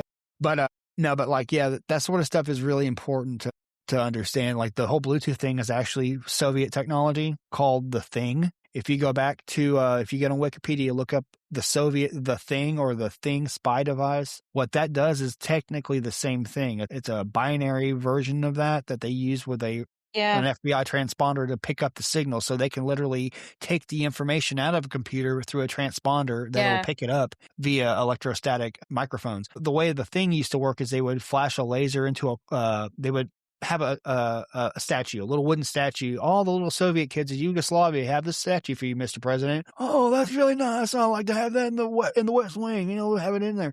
And then they have some guy on the building, 3 buildings over, that's outside, and they'll put a little laser in there. And there's a little hole in there, and they can hit that quartz crystal and turn it into a microphone, and they can hear everything that's going on in that room. That's from the 1960s. Yeah, that's the Thing. Yeah, it's old Timbranic quartz technology, and that's the same basis that Bluetooth is based off of. So that quartz technology is that same situation that Charles, I'm going to butcher his last name, Zapaniak, of the Human Origins Revealed, talks about in those rocks that he discovered that are like, I think, ancient magnesium type silicate, something like that, like ancient telephone chips. You know what's funny about that? Chips. You know what's funny about that? Did you see that thing I just sent you the other day about the crystals in the Batuta there? Yeah, so go into that a little bit. Well, I mean, I haven't read it all the way through yet. I sent it and I was like, oh crap, this is cool. I kind of know the thing because, got it saved. Yeah, like read up on that more because I just kind of glanced at it. But what I understand of it is there is a type of a specific type of crystal that accumulates. It's not calcium. You can get it calcified through certain chemicals that your body takes over time, like fluoride and all the others, all the classic New World Order. Don't fluoride my brain. I'm going to be clear thinking. I'm going to drink me this iodine and clear my thinking out. But no, well, it's a lot of what aspartame and stuff does too. Right. Well, aspartame is literally like bacterial waste products, so. Yeah. But that are grown in nuclear waste of all things. So you take some bacteria that can live around nuclear waste and then teach it how to poop out saccharin. That's how they make aspartame. Yeah. got kind of fuzzled there. I started thinking about how that whole process works, and I started getting creeped out. Sorry, you had sent me a video the other day, and we're gonna dive into it. Do you remember? Well, you were talking about the calcification. Yeah, well, yeah, the pineal gland, yeah, same thing. I mean, I potato. But yeah, so you can get it calcified where you're not, they say it doesn't open the third eye. Like we want our third eyes open. No, maybe we don't, because you know what's weird about that? Opening the third eye is a Masonic thing that leads into ritual abuse, because it's the same. Well, isn't that the sacral energy that they yeah, and here's the thing: it hits a nerve that human beings have, and only a couple of other types of mammals have. Mm-hmm. Specifically, cats. Here's your beta connection: is the vagus nerve that runs from like your butthole to your brain, basically, and that's why. And it creates a portal. That's why that ritual abuse sodomy portal disrupts the neuronic pathways to the brain and causes the third eye to open. Yeah, this is what they call this. This is what and then other altars. Yeah, well, no, this is how they create them. This is they open the third eye, so you start getting psycho extra perception of stuff. So like is I start that seeing to be spirits. associated with the panda eyes that they talk about? Yes. Yes. Clearly. That is an that's like a visual like mockery of what happened. Yeah, because they often, a lot of times, they'll punch their eyes out and test them. A lot of times, if they're being confined and they're part of abusing, a lot of times they'll literally like punch a kid's eyes out and ask them like, "Where am I? Where am I?" You know, like torturing like that. It's awesome. And they'll try to get them to astral project, so they'll actually see where their abuser is, so they know it worked. I've also heard that when they're sodomized, that there's a nerve, and I believe it's the vagus nerve, that they hit, that once it's hit, that it actually makes a child look like they have double black eyes because of where the vagus. That's part of it. You know, you can. Yep. They have a name for that, and I forget what it is. And when you Google search or do any sort of research on that name, that's conspiratorial, and it comes up with all these different things that like locks that out. And it was really difficult for me because I don't understand enough to ask about it, but I understand enough that it could possibly be a medical thing that happens. And it was so quick to decide that it was a conspiracy, and there's no medical advice, and there's no way that has ever happened, and there's no cases. I'm like, hold on. If you're quick to say never, now I believe it's true. Dropped a book. It was just really frustrating. Dropped a book, sorry. So I find some of that in books like this. I don't know, it's probably reversed, but wow. Yeah, this is an old book. Encyclopedia of all their stuff. Let's see. Of course, this one. Gotta have this one around for research. Morals and Dogma. Yeah. Yeah. Then where are we at here? While you look through those, I feel this a keen time to let you know I am gonna have to stop here soon.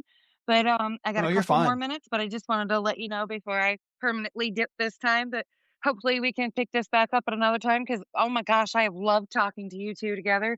You are just a treasure trove of information. Yeah, no problem. This puts stuff together. This puts things in real world perspective with history, combining with what we're going through, with what people are saying, making real world discussions of like conspiracies that are trending. Like I just think it's a very important conversation. Right. Yeah, I totally agree. And it's been great having you like here, and I really like to get more of your takes on things too. Probably our next go around here. I think since I got you for, but how long you say, about 5 minutes? Yeah, sure. Yeah, that's probably good. Let's do for another 5-minute wrap up. Okay, cool. Because I can go over Omega and Gamma because there's not much more to those, and then we can just kind of, because I mean, also the other thing. And finish out the. Yeah, because that's really the last two levels of programming, and at least I can say we really hit on Monarch really good, and then we can just work on Lilith and Shadow People a lot more the next time if we want. Because I mean, and it's kind of like, it's not really, you don't need to learn much more about it. I mean, a lot of that's like you can research it on your own time. Anyone could, but understanding these levels of programming and how they affect us in the day-to-day, I think that's a lot more helpful for people who suffer from being targeted. And where they layer them together. Exactly. And also explaining where they go back, like when, I'm talking about like ritualistic abuse specifically, like what we just talked about. I mean, like right there, that's the same thing the Templars were accused of, was buggery. Yeah. What was that? Yeah. When you go into one of the first noted recorded serial killers, Guys de Ray, who was the friend of Joan of Arc, like he basically kept trying to necromance her by diddling and sacrificing little boys. And he was eventually stopped and caught. He was a baron which I think is really messed up too, because there's another variant Yeah. I have a thing about. But anyways, Yeah. as far as the other sort of things with the Monarch, I think it's reported these are used in conjunction with highly advanced computers and sophisticated satellite tracking systems. So we kind of know Theta is like psychic programming. The self-destruct programming is also known as code green. If you've ever heard of the Fiddler on the Green, anything having to do with green, some of that is Omega programming, or it's flashing that, and that has even like a handler with the last name of green that you have to check in with. These behaviors that correspond with this include suicidal tendencies and self-mutilation. Cutters, people who cut, people who like to get way too many tattoos and piercings. That's a lot of this Omega stuff. This program is generally activated when a victim or a survivor begins therapy or interrogation and too much memory is being pulled out of them. You notice most people that they do this because they start remembering too much. So then they're like, oh, I can't deal with the pain. I'm going to go get a tattoo to cover up for how I feel. It'll help me. It'll empower me. I can own my memory. And then they start getting more tattoos, or they start cutting themselves, or body modification and all this other stuff. And that's a lot of this. That's out of the Omega programming. That's the Omega programming in Monarch. And then Gamma is like less known about, but it's actually very key, is a form of system protection. And Gamma is like, basically it's a way, it's the gatekeeping. Gamma, you could like pretty much say control panel. Yeah, it's the control panel. Yeah, it's through deception programming, which it elicits misinformation and misdirection. So basically, being in charge of not letting someone access you by switching your being interpreted to switch your altar to an altar that's close, so somebody thinks they're getting the real you when they're not. It's really it's borderline psychopathy. And this level is intertwined with demonology, and it tends to kind of like regenerate itself more at a later time. So if you know people who have have problems with lying and misdirecting and trust issues, which is a lot of us, I don't know about lying, but at least the trust issues part. But like the people who can do that with they can lie to a cop with the drop of a hat, people who can real smooth talkers, real salesmen, sociopaths. People who are taught to lie. Sociopaths. Yeah. Finish that sale. It's an iron fist inside of a velvet glove. And that's what you strangle the customer with to get your sale. That kind of talk. I'll get into that another time. That's something that my ex used to get from some corporate training. She's like, really? Did he just say that? Yeah, that's corporate 101. I was like, that's corporate bullshit right there. That's like straight up like how to coerce somebody into doing what they don't want to do, right? 101. And that's why I wrote the book Marketing is Manipulation. Damn straight, homie. Yeah, that's it right there. But yeah, that's more or less Gamma. So that's in the Gamma programming. That is Gamma programming. It's more deception programming, gatekeeping, people who practice NLP but say that they're for survivor. They have the largest library of survivor testimonies. They might be Gamma programmed a bit. Yeah, I think so. A lot more. Delta, maybe? By a Delta or by a Beta. Really a Delta who thinks he's a Theta, who's probably just a Beta for some guy somewhere else. Yeah. Oy. Yeah, but that's a great place to wrap it up. We just ended on an oy vey. I gotta get it in there. There we go. Alrighty, good times. But yeah. So you've got, let's go through it real quick. We've got Alpha, Beta, Delta, Theta, and then Omega you've got and Gamma. the Omega and the Gamma. Yeah, and I can if you would now some of those are programmed, basically someone is a Delta program, but a lot of times they're layered in where you've got like an Alpha and a Beta and a Delta, or an Alpha, a Beta, and a Gamma. Right. Well, like you have to the general programming that's the base control personality. You have to remember this is what kind of drives the rest. You can't get the other ones without actually having a good hold on the first one, and that is basically how to retain a lot of data, like I'm doing right now, but then being able to be the switch, and being triggered through a switch. That's what they call the general programming, and you really can't get to the Beta, the Delta, the Theta, Omega, or Gamma without having the Alpha in place. So it's really like one and then the other, and they can kind of it's like a modulation. It's like kind of like a computer. You have to have an operating system before you can run this application. Exactly. Like I have a pedal that has 6 positions for different cuts of low end, and you could just I want to cut all the low end out, or I want to leave it all in, and 6 in between it, so it's like that. It's actually really simple. Yeah.